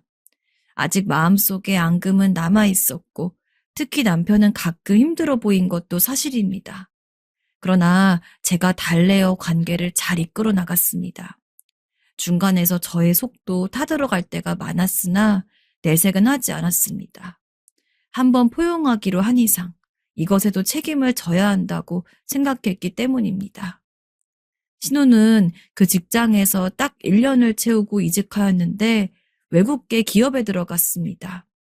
사무보조 일을 하는 동안 자격증을 4개나 땄고 늘 자소서를 쓰는 연습에 삼매경이었는데 끝내 해내고야 말았죠. 게다가 신우는 돈을 허투루 쓰지 않았습니다. 오죽하면 제가 이제 좋은 곳에 다니면 옷도 어느 수준은 맞춰 다녀야 된다고 하면서 쇼핑을 권했을 정도입니다.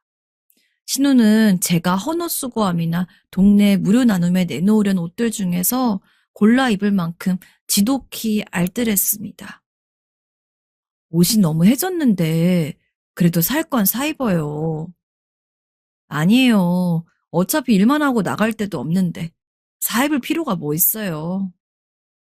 그렇게 악바리처럼 굴더니 신우는 저희가 빌려줬던 금액의 상당 부분을 갚았어요. 어엿한 사회인이자 소중한 가족의 일원인 신우의 존재가 너무나도 감사했습니다.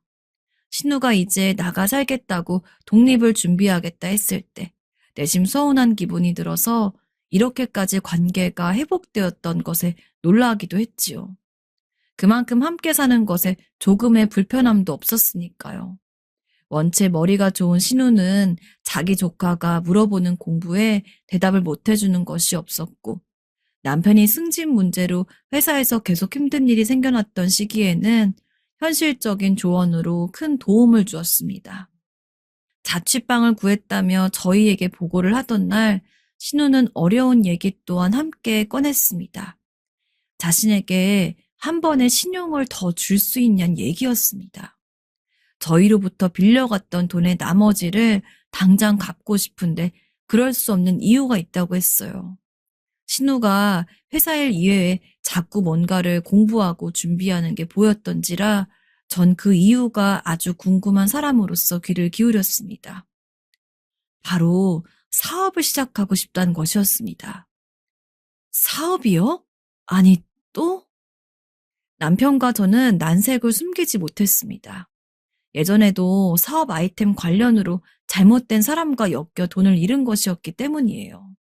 특히 지금 직장은 연봉도 높았기 때문에 굳이 박차고 나온다는 게 선뜻 이해가 가지 않았습니다. 망설이는 저를 대신해서 남편이 먼저 반대했습니다. 겨우 찾은 제자리 이제 올라가고 있는데 왜 다시 져버리는 거야? 이거 아주 바보 같은 짓이야. 응? 다시 생각해보자.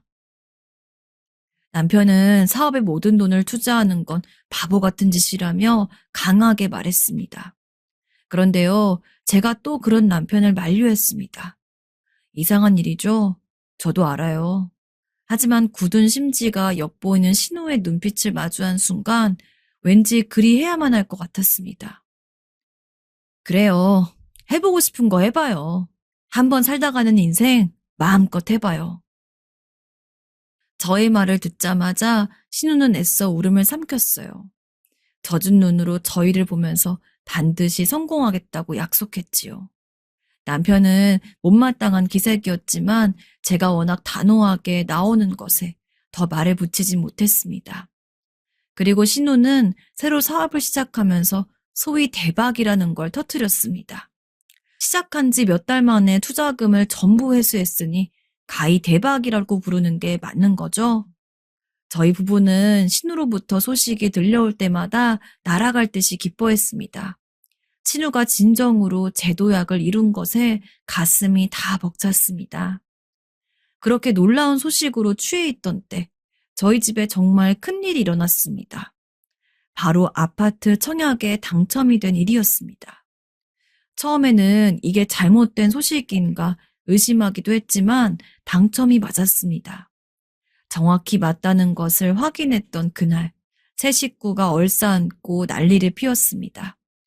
로또 당첨자의 기분을 그렇게나마 느껴보는 것 같았어요. 신우는 일이 너무 바쁘다며 이런 경사에 얼굴 보고 얘기하지 못하는 것을 아쉬워했습니다. 그럴 만도 한 게 사업장이 점차 잘 풀리고 있었으니까요. 그리고 드디어 저희는 아파트에 들어가게 되었습니다. 입주 당일이 돼서야 제대로 실감이 났어요. 머나먼 길을 돌아 이렇게 풀리는구나 싶어서 자꾸 미소가 지어졌네요. 학군도 좋은 동네라서 더욱 만족스러웠습니다. 그렇게 새로운 집, 바로 저희가 꿈꾸던 아파트에서 행복한 일상을 보내게 되었습니다. 하루는 신우랑 안부차 카톡을 주고받고 있었는데 갑자기 돈을 붙이겠다는 얘기를 해왔습니다. 돈이요? 다음날 저녁 남편이랑 둘이 함께 계좌를 확인해 보니 신우가 정말로 돈을 입금해 놨더라고요.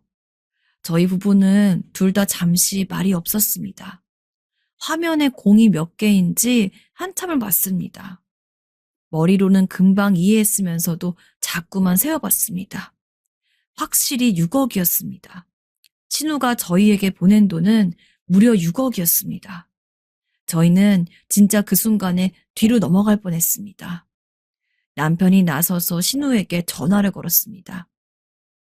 아니, 이게 무슨 돈이야? 이렇게 큰 액수를 갑자기 왜 보낸 거야? 오늘 지금 이 순간까지 번 돈을 몽땅 다 보냈어요. 뭐? 그러자 저희 부부는 잠깐 숙연해졌었네요. 어떻게 그런 돈을 받냐며 제가 뭐라고 그랬습니다. 신우한테 이럴 거 없다고 말하는 동안 자꾸 눈물이 나오려고 해서 참느라 혼났습니다.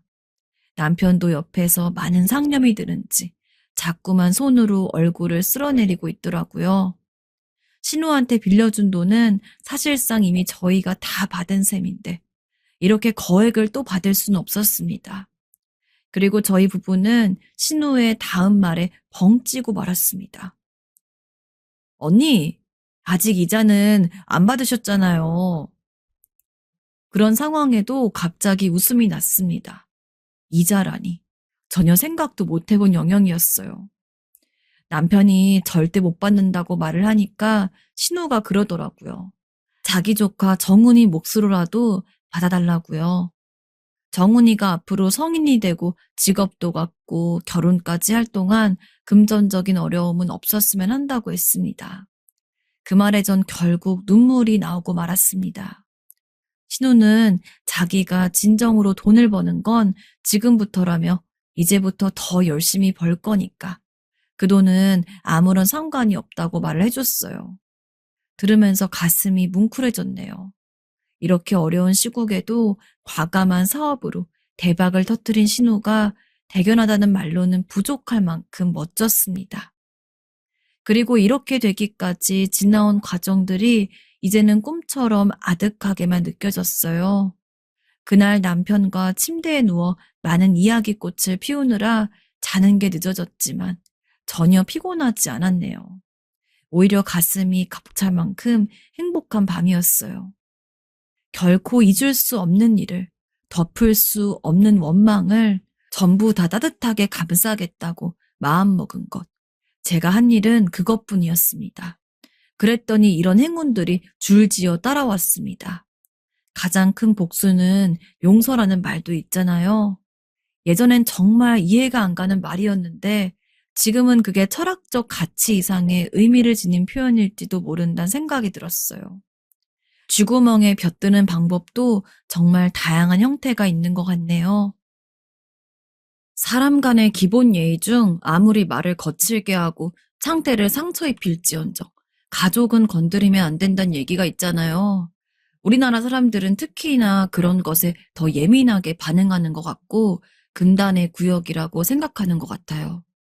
저 역시도 이런 부분에서는 늘 조심하고 있고 피해가는 편인데 이상하게 제2의 가족으로 만난 시댁 사람들은 그렇지가 않더라고요. 살다 살다 이렇게 막대 먹은 사람들은 처음 본 것 같아요. 본래 저와 남편은 직장 동기로 만났고 둘이 각자 먼 지역에 살다 보니 장거리 연애하는 것에 꽤 지쳐 있었어요. 사실 결혼을 서두를 나이는 아니었지만 매번 장거리 운전을 한다면서 남편이 결혼을 얘기하기에 저도 어차피 할 거면 이 사람이었으니 그냥 그 흐름에 맞춰주기로 했어요. 평소 연애를 할 때에도 둘이 각각 가족들 얘기를 몇 번 했었는데 남편이나 저나 둘 다 같은 또래의 여동생들이 있었거든요. 그런 공통점도 있고 해서 서로들 잘 챙겨줬었답니다. 저와 남편이야 서로의 여동생들 얼굴을 알고 있었지만 이둘끼리 정식으로 얼굴을 마주하게 된 것은 상견례 때의 일이었어요. 전 그래도 나름 저쪽 여동생과 친해졌다고 생각했고 남편도 처제와 안면이 있었으니 한결 더 이 어려운 상견례 자리가 편할 거라고 생각을 했었는데요. 이제 부모님들과의 어색한 관계만 좀 정리를 하면 된다고 생각하고 그쪽에만 신경을 쓰고 있었어요. 그리고 상견례가 끝날 때까지 저는 전혀 의식도 못했고 신경도 못 쓰고 있었는데 나중에 집에 와서 모든 긴장이 쭉 풀려서 물을 마시고 있는 저에게 여동생이 말을 걸더라고요. 언니, 저기 오늘 많이 피곤했지? 이렇게 새삼스레 말을 걸길래 그냥 저는 저대로 당연히 피곤하지 않겠냐. 결혼 준비 힘들단 식으로 말을 했어요. 그런데 여동생의 표정이 뭔가 이상한 것이 더 할 말이 있어 보이는 거예요. 왜 그래? 뭐 할 말 있어? 언니, 그게 내가 지금 이런 말을 해도 될지 모르겠는데 말이야. 동생이 자꾸 눈동자가 흔들리면서 저를 잘 쳐다보지도 못하는 걸 보니까 신경이 쓰이더라고요. 언니, 그 형부 여동생이란 사람 말이야. 아, 유진이? 맞아. 너랑 동갑이래. 이제 너도 처음 얼굴 봤겠다. 네 또래야. 신기하지? 근데 동생은 그 말을 듣고 전혀 웃지 않았고 무척 복잡한 표정을 짓더라고요. 그러더니 뭔가 자꾸 주저하면서 말을 꺼내는데 이 말을 듣고 놀라서 전 계속 동생에게서 시선을 뗄 수가 없었어요. 나 그 사람, 그니까 정유진 알아. 나 중학교 때 동창이야, 언니. 뭐라고? 동창? 어떻게? 생각해보니 제가 고등학생이고 동생이 중학생일 무렵 한 번 이쪽으로 이사 오면서 전학을 왔던 게 떠올랐어요. 남편이 지금 살고 있는 동네가 그 학교 근처가 아니긴 하지만 거기도 중간에 이사를 갔다거나 했다면 그 학교를 다녔을 확률이 있긴 한 거니까요. 근데 동창이라면서 말을 하는 동생의 표정이 갈수록 조명이 꺼진 듯 어두웠고 물어보는 저도 예감이 썩 좋지 않아서 누구 하나 먼저 말을 하라고 재촉하기가 어렵더군요. 이윽고 아주 늦게 말을 떼가며 얘기를 이어가던 동생의 얘기는 꽤 충격적이었어요. 저에게도 그렇게 사근거리면서 말을 편하게 하고 잘해주던 남편의 여동생.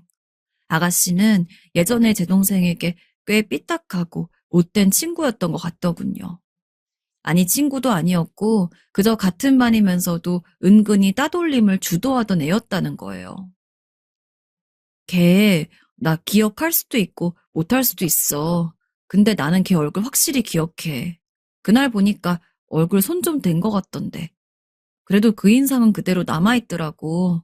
심지어 이름도 똑같고 나랑 동갑이면 말 다 한 거지 뭐. 진짜 깜짝 놀랐어.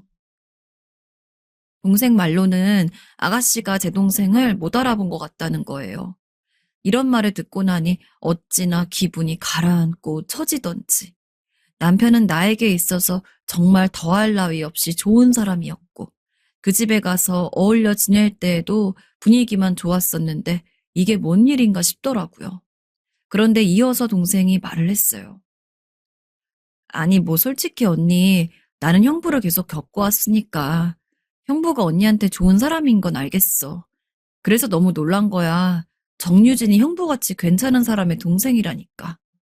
그래도 뭐 나 신경은 안 써도 될 것 같아 언니. 어차피 나랑 걔랑 마주칠 일이 앞으로 뭐가 있어. 날 따돌리긴 했지만 찝찝하긴 해도 언니랑은 상관이 없는 거니까.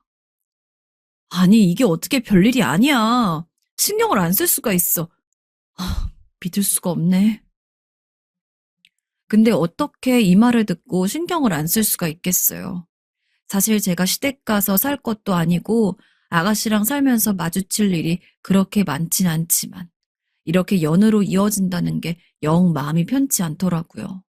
하지만 동생 말 맞다나 내 예비 남편은 정말 좋은 사람이고 만나는 내내 나에게 그렇게 믿음을 주고 잘해주던 사람이었는데 상견례까지 다 마치고 이걸 갑자기 뒤집자니 도저히 쉬운 결정을 내릴 수가 없는 상태였어요.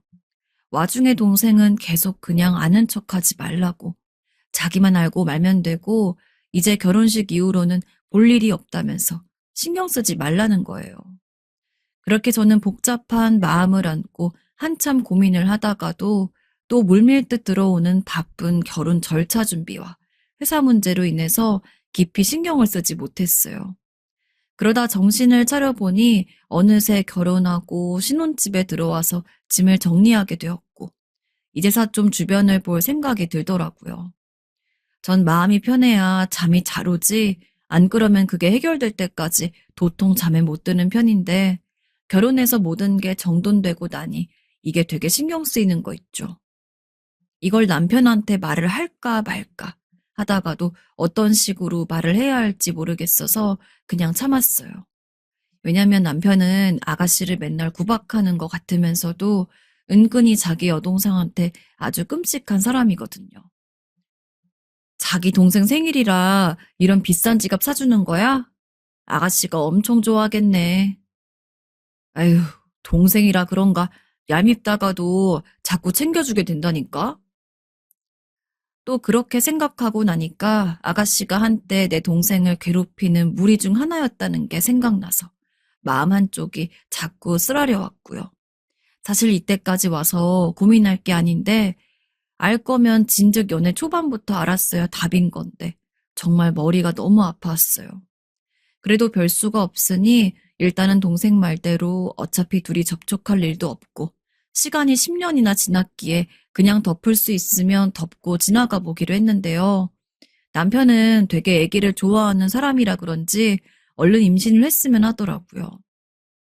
저도 그걸 바라지 않는 건 아니었지만 직장 일도 너무 바쁘고 하다 보니 임신 쪽에 신경을 쓸 새가 없었어요. 너무 피곤하기도 했었고요. 그러던 차에 어머니께서 오랜만에 시댁에서 모여 과일이라도 먹자고 부르시기에 솔직히 별로 안 내키긴 했지만 남편과 들리게 되었답니다. 결혼해서 신혼여행 다녀오고 인사도 각 집마다 드린 이후 처음으로 가는 것이었기에 아직도 여전히 어색하긴 했어요. 아가씨와는 그래도 안면을 트고 잘 지내고 있었는데 이때부터 아가씨 얼굴만 보면 동생 생각이 나서 그리 편히 마음이 가지 않더라고요. 그런데 다 같이 앉아서 과일을 먹고 있는데 그 와중에 남편이 결혼식 때 얘기를 꺼내면서 말을 하더군요. 아, 참, 자기야, 그날 부케 받은 게 처제 친구랬나? 결혼을 일찍 하나 봐? 제가 이때 부케를 여동생의 친구에게 줬거든요. 제 친구들 중에 당장 결혼 계획이 있는 애들이 없었어요. 남편은 그 얘기를 하고 있는 것이었어요. 아, 응, 일찍 결혼을 한다더라고. 그래서 그쪽에 줬지. 우리 처제도 참 예쁜데. 좋은 남자 만나야 할 텐데 말이야. 자기 닮아서 그런지 처제 인물이 참 좋은 것 같아. 남편이야 워낙에 제 여동생에게 잘해주고 예쁘게 봐왔으니 전 저렇게 해주는 말이 고맙긴 하더라고요. 그런데 갑자기 이때 아가씨가 한마디를 하더군요. 음, 근데 언니, 저 언니네 동생? 사돈처녀분? 이렇게 불러야 하는 거죠? 그분 뭔가 낯이 익는데 혹시 고등학교 어디 나왔어요? 이때부터 전 약간 긴장되면서 괜히 침을 꼴깍 삼키게 되더라고요. 일단 둘이 고등학교는 달랐기에 제가 학교 이름을 답하자 그냥 넘어가긴 했는데요. 그럼 중학교는 언제 나왔냐고 또 묻지 뭐예요? 생각이 안 나는 척 고민하고 있었는데 아가씨는 아무래도 낯이 익다며 분명히 중학교라도 같을 거라고 계속 묻는 거예요. 결국 저는 사실대로 말했고 아가씨는 그때 눈이 엄청나게 커지더니 말없이 그냥 고개를 끄덕끄덕 거리기만 하더군요. 그러자 옆에서 어머니께서 물으시는 거예요. 왜? 아는 사이 맞아? 같은 학교라도 나온 거야? 아이, 그게 진짜 맞네. 김혜정 맞는 거죠? 말을 흐리면서도 스스로 확신하며 혼잣말을 하는 걸 보니 저도 모르게 힘주어서 답하게 되더군요. 네, 맞아요, 아가씨. 제 동생 이름 김혜정이에요. 그랬더니 약간 생각이 많은 얼굴로 혼자 표정이 복잡한데 여기서 내가 그 얘기들을 아는 척을 해야 하나 말아야 하나 하다가 일단은 그냥 모르는 척 싹 철판을 깔게 되었어요. 제 동생도 낯이 익은 것 같다곤 하던데 진짜 둘이 동성 맞았구나. 다음에 한번 보면 얘기해줘야겠어요. 그랬더니 어머니는 신기하다며 어찌 그렇게 인연이 되었냐고 하시더군요. 진짜 어머니 말 맞다나 그러게나 말이에요. 아가씨는 자기 볼 일이 있다면서 그 길로 방에 들어가 버렸고 남편과 어머니는 계속 수다를 떨고 있는 와중에 저 역시도 머리가 복잡해져서 먹는 둥 마는 둥 했어요. 당시 상황을 보자면 제 여동생은 대학 때 해외로 어학연수를 다녀왔고 이후로도 공부에만 꾸준히 매진해서 좋은 직장에 들어갔어요. 그리고 제 입으로 말하기도 뭐하지만 앞서 남편도 얘기했듯이 얼굴도 꽤 예쁘장한 편이에요. 그러고 직장도 잘 들어가서 그런지 눈여겨보는 남자들도 많고 솔직히 전혀 걱정이 안 되는 타입이긴 해요. 반면에 우리 아가씨는 저야 남편의 여동생으로서 그냥 좋게 생각한 것이지 객관적으로는 상황이 좋진 않거든요. 제가 알기로는 고등학교를 중퇴했다가 실업계에 가서 다시 학교를 다니다 졸업했고 전문대를 갔다가 졸업해서 적당한 곳에 아직도 취직을 안 한 상태예요. 그런 와중에 부모님께 여전히 용돈을 타쓰고 있는 터라 남편이 아주 고민이 많았던 그런 여동생이었고요. 그래도 어쨌든 가족이니 애틋하다고 했고, 저도 어디까지나 내가 사랑하는 남자친구의 동생의 일이었으니, 연애 때에는 이것저것 많이 챙겨다 주고 잘해줬었어요. 먹을 것도 사다 주고, 어디 네일샵도 끊어주고, 피부샵도 한번 끊어주고 말이에요. 그래서 저와 사이가 제법 좋은 편이었거든요. 근데 어찌되었건 전 모르는 척하고 있긴 했었지만 제 동생의 정체를 알고 난 뒤부터 아가씨는 어쩐지 서먹하게 거리를 두더군요. 제가 생각할 때에는 자기도 어디까지나 찔리는 게 있어서 그랬던 것 같아요. 저보곤 언니 언니 하면서 결혼하면 둘이서 더 친하게 여기저기 다니고 오빠 흉도 보자고 할 땐 언제고 연락을 아예 완전히 끊더라고요. 그리고 시댁에 어쩌다가 일이 있어서 들려도 저를 보면 그냥 인사만 하고 휙 하고 사라지고 집을 아예 비워버리고 안 들어오더군요. 아무래도 절 보기 불편해하는 것 같았어요. 그리고 이상했던 건 이후로 어머니의 태도도 좀 달라지신 겁니다. 엄마랑 딸 사이니 당연히 그런 얘기를 뭐 하지 않았겠어요? 그런데 저희 어머니도 좀 그래요. 딸이 아무리 자기 입장에서 얘기를 했겠다지만 그래도 엄연히 딸이 사돈처녀를 괴롭혔던 입장에 있는 건데 그걸 인정하기가 싫은 건지 괜히 어떻게든 합리화를 시키고 싶으신 건지 생전 묻지도 않던 제 동생 안부를 대뜸 물어보시는 거 있죠. 저기 뭐야, 사돈처녀는 잘 지내니? 저번에 얘기 들어보니까 뭐 직장 다닌다며? 어디 뭐 여기 작은 회사 다니나? 작은 회사요? 아닌데요. 이름만 들어도 알만한 대기업이에요. 제 동생이 좀 똑똑해서요. 아, 그래? 질문부터 자기 딸이 맨날 집에 있는 백수라 그런 건지 아예 남의 직장도 당연히 변변찮을 것으로 깎고 들어가시더라고요. 그렇다고 저도 뭐 완전 정색하고 말할 것도 없고 그냥 대강 잘라서 대답을 했어요. 이름만 말해도 아는 대기업에 다니고 있다고 말이에요. 근데 그때부터 어머니가 표정 관리를 잘 못하시는 건지 되게 이글이글거리는 표정으로 입이 왕창 나와 계시는 거예요. 그래? 의외구나. 어쨌든 알겠다. 이쯤 되니까 저도 헷갈리더라고요. 자기 딸이랑 사돈처녀가 또래라는 걸 우연히 알았고 동창인 것까지도 알았는데 그래서 그냥 괜히 궁금해서 물어본 건지 아니면 본인 딸로부터 자초지종을 다 듣고서 괜히 떠보고 싶은 건지 말이에요. 그래도 딴에 본인 딸이 좀 따돌렸고 당시 어수룩해 보이고 아무런 대꾸도 못하던 애를 무시했었다고 생각하니 지금도 여전히 뭔가 한심하게 살고 있을 거라고 생각해서 현재 근황도 저렇게 무시하듯 말하나 싶기도 했어요. 지금 잘만 살고 있다. 너나 할 거 없이 다들 며느리감으로 보고 탐낸다고들 말했더니 어머니는 그 답도 묘하게 마음에 안 드셨나 봐요. 그런 말 다 그냥들 하는 거지 뭐. 듣기 좋으라고들 하는 거야. 정작 진짜 며느리로 데려갈 거면 그런 말은 안 해. 우리 유진이도 봐라. 제가 지금 직장만 안 다녀서 그렇지 그것만 확실하면 데려가겠다고 공수표 던지는 아줌마들 얼마나 많은데. 게다가 또 얼마 전에 뭐래더라? 직장 안 다녀도 된다고 그냥 바로 자기 집으로 시집 오라고 하는 여편네들이 아주 많아. 딱 봐도 유진이가 야무지게 생겼잖아. 듣자하니 둘이 동창이었다면서. 사돈처녀는 공부만 애지간히 했었나 보네. 네? 공부하는 게 뭐 흠인가요? 제 동생 공부도 열심히 하고 친구도 많았어요. 뭐 그랬겠지. 그냥 하는 말이야. 그냥 하는 말. 너무 흥분하지 말아라. 드디어 이쯤에서 본론이 나오더라고요. 은근히 어머니 말에 자꾸 제 동생을 누르고 무시하는 게 느껴져서 저도 이때부터 좀 힘이 들어가더군요. 나중에 집으로 돌아오는 길 차 안에서 이런 얘기를 했더니 남편은 저보고 엄마가 그냥 한 말인 것 같다면서 별 생각이 없어 보이더라고요. 자꾸 별거 아닌 것처럼 말을 하길래 저 혼자만 고민할 수가 없어서 남편에게 대강의 사정을 말했어요. 사실 중학교 시절에 아가씨가 무리를 지어서 내 여동생을 따돌린 적이 있대. 어떤 날은 가방을 그대로 쓰레기장에 버려서 동생이 못 찾고 울면서 밤에 집에 들어왔던 적도 있어.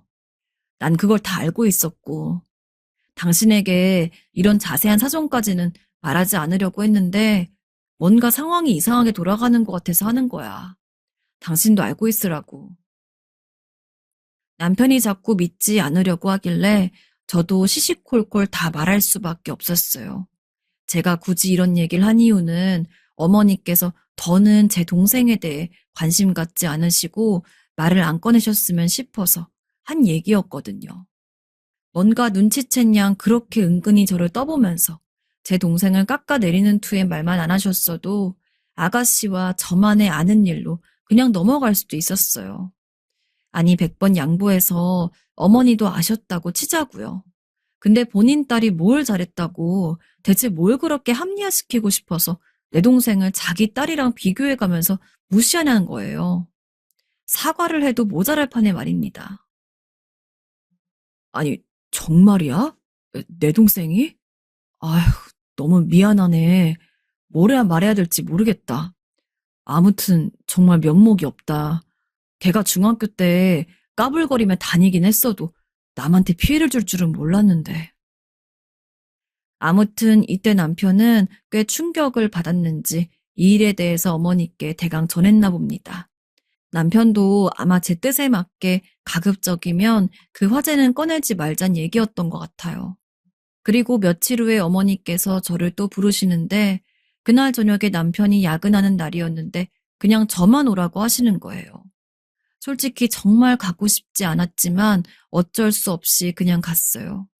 들어가서 평범하게 저녁을 준비하고 집에는 저와 어머니밖에 없어서 그냥 다른 식구들을 기다리며 앉아 있었는데요. 평소 같으면 이런저런 말을 하셨을 어머니가 영 말이 없으시더군요. 저 역시도 어색하긴 했으나 저도 저번에 앙금이 좀 있기도 하고 더 이상 말을 잇고 싶지 않아서 그냥 가만히 있었는데 기어이 어머니가 입을 먼저 여시는 게 아니겠어요? 뭐야, 태준이한테 내가 대강 얘기를 들었는데 사돈처녀가 우리 유진이랑 옛날에 뭔 일이 좀 있었다면서? 근데 혜미 너는 뭐하러 그런 말을 굳이 하는 거야? 이제 와서 뭘 어쩌라고? 네? 뭐라고요?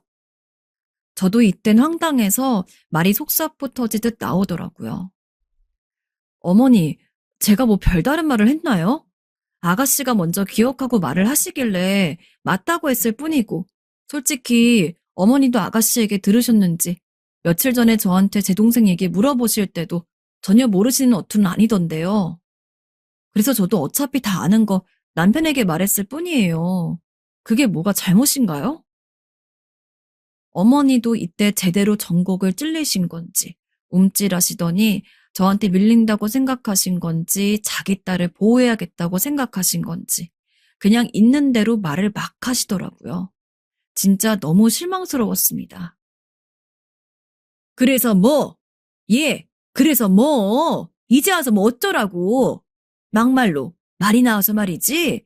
뭐 사돈처녀가 어디 회사를 다녀? 어휴, 뭘 그렇게 세상 잘난 척 말을 해대는데.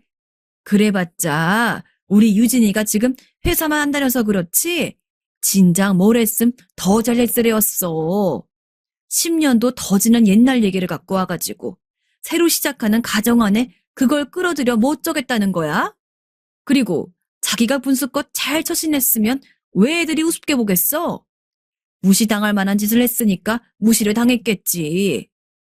그날 보니까 어지간히 화장도 요란하게 하고 와가지고는 결혼식을 온 건지 술집 접대를 나온 건지 원 나이 먹고도 그 모양으로 하고 다니는데 어릴 땐 오죽했겠어? 진짜 구구절절히 제 동생을 무시하고 짓밟는 말을 서슴없이 해대시는데 전 아가씨에 대해서 단 한마디도 비난의 말을 한 적도 없음에도 불구하고 저렇게 막말을 하시니 참을 수가 없어요. 가만히 있으니까 진짜 나랑 내 동생이 어지간히 우습게 보이나. 어머니가 이딴 식으로 대처하니 아가씨도 중학교 때 내 동생을 그 모양으로 무시했겠지 싶어서 분노가 주체가 안 되더군요. 제가 평소 이런 말을 입에 올리는 사람이 아닌데 내 동생 그 당시 울며 방문을 걸어 잠그고 있던 동생을 떠올리니 화가 치밀어서 미친 듯이 폭주하게 되더라고요. 어머니, 말 다 하셨어요? 뭐요? 술집 접대요? 제 동생이 술집 여자 같단 말이에요, 지금? 결혼식에 온 사돈처녀를 가지고 그따위로 말하는 사람이 어딨어요? 남의 귀한 동생 갖고 어떻게 그렇게 말을 하세요? 그럼 아가씨는 무슨 미아리 텍사스에서 일하는 여자예요? 그날 눈 시커멓게 하고 손바닥만한 치마 입고 와서 어른들이 얼마나 욕했는데 그걸 아시면서도 지금 제 동생한테 그딴 소리 해대시는 거예요? 저도 이때 진짜 앞뒤 없이 들이받긴 했지만 어머닌 자기가 한 말은 싹 잊어버리고 제가 한 말에만 꽂혀서 어디서 그렇게 피해의식이 생기셨는지 바로 저에게 보복을 하시더라고요. 이거 놓으세요. 놓으라고요. 어머닌 그 길로 제 머리를 잡아서 쥐 흔들어대면서 온갖 욕을 저한테 퍼부으며 다시 한번 말해보라고 눈에 핏대를 세우시더군요. 저를 이렇게 험하게 다루면서 막말을 하는 걸 보니 약한 애들 괴롭히던 아가씨의 그 피가 어디서 왔는지 뻔하게 보였어요. 맘 같아선 저도 똑같이 잡아서 뭐라도 하고 싶었지만 머리카락이 우수수 뽑혀 나왔어도 똑같이 할 수는 없어 어떻게든 뿌리치고 그냥 그 길로 나와버렸어요. 이후로 걸어 나오는데 어이가 없어서 눈물이 주르륵 흐르고 뺨까지 얻어맞은 내 얼굴을 보니 참 답이 안 나오더군요. 망가진 머리를 다시 스르륵 쓸어 올리는데 머리카락이 몇 가닥씩 같이 걸려 빠져나오는 걸 보니 그저 한숨만 나왔어요. 그 와중에도 어머니는 다시 저한테 전화를 해대서 욕을 퍼부어대시는데 나가는 길 입구에서 아버님과 남편을 마주치게 되었어요. 아니, 당신 몰골이 왜 그래? 무슨 일이야? 넘어지기라도 한 거야? 얼굴 좀 봐봐. 정말 더 이상 말이 안 나오더라고요. 그냥 그 자리에서 온 힘이 빠져 주저앉아서 엉엉 울었고 놀란 아버님과 남편은 왜 그러냐며 계속 재차 상황을 물었어요. 겨우 현관 계단에 앉아서 전 자초지종을 말씀드렸고 상황이 이렇고 저러하니 난 이제 더 이상 어머니 얼굴도 볼 수 없을 것 같고 아가씨도 이제 불편하다. 결혼 생활을 어떻게 이어가야 할지 자신이 없다고 하며 그렇게 밖으로 걸어 나왔습니다. 남편이 따라 나오는데 됐다고 혼자 갈 수 있다고 그냥 마다하고 택시를 타고 왔습니다.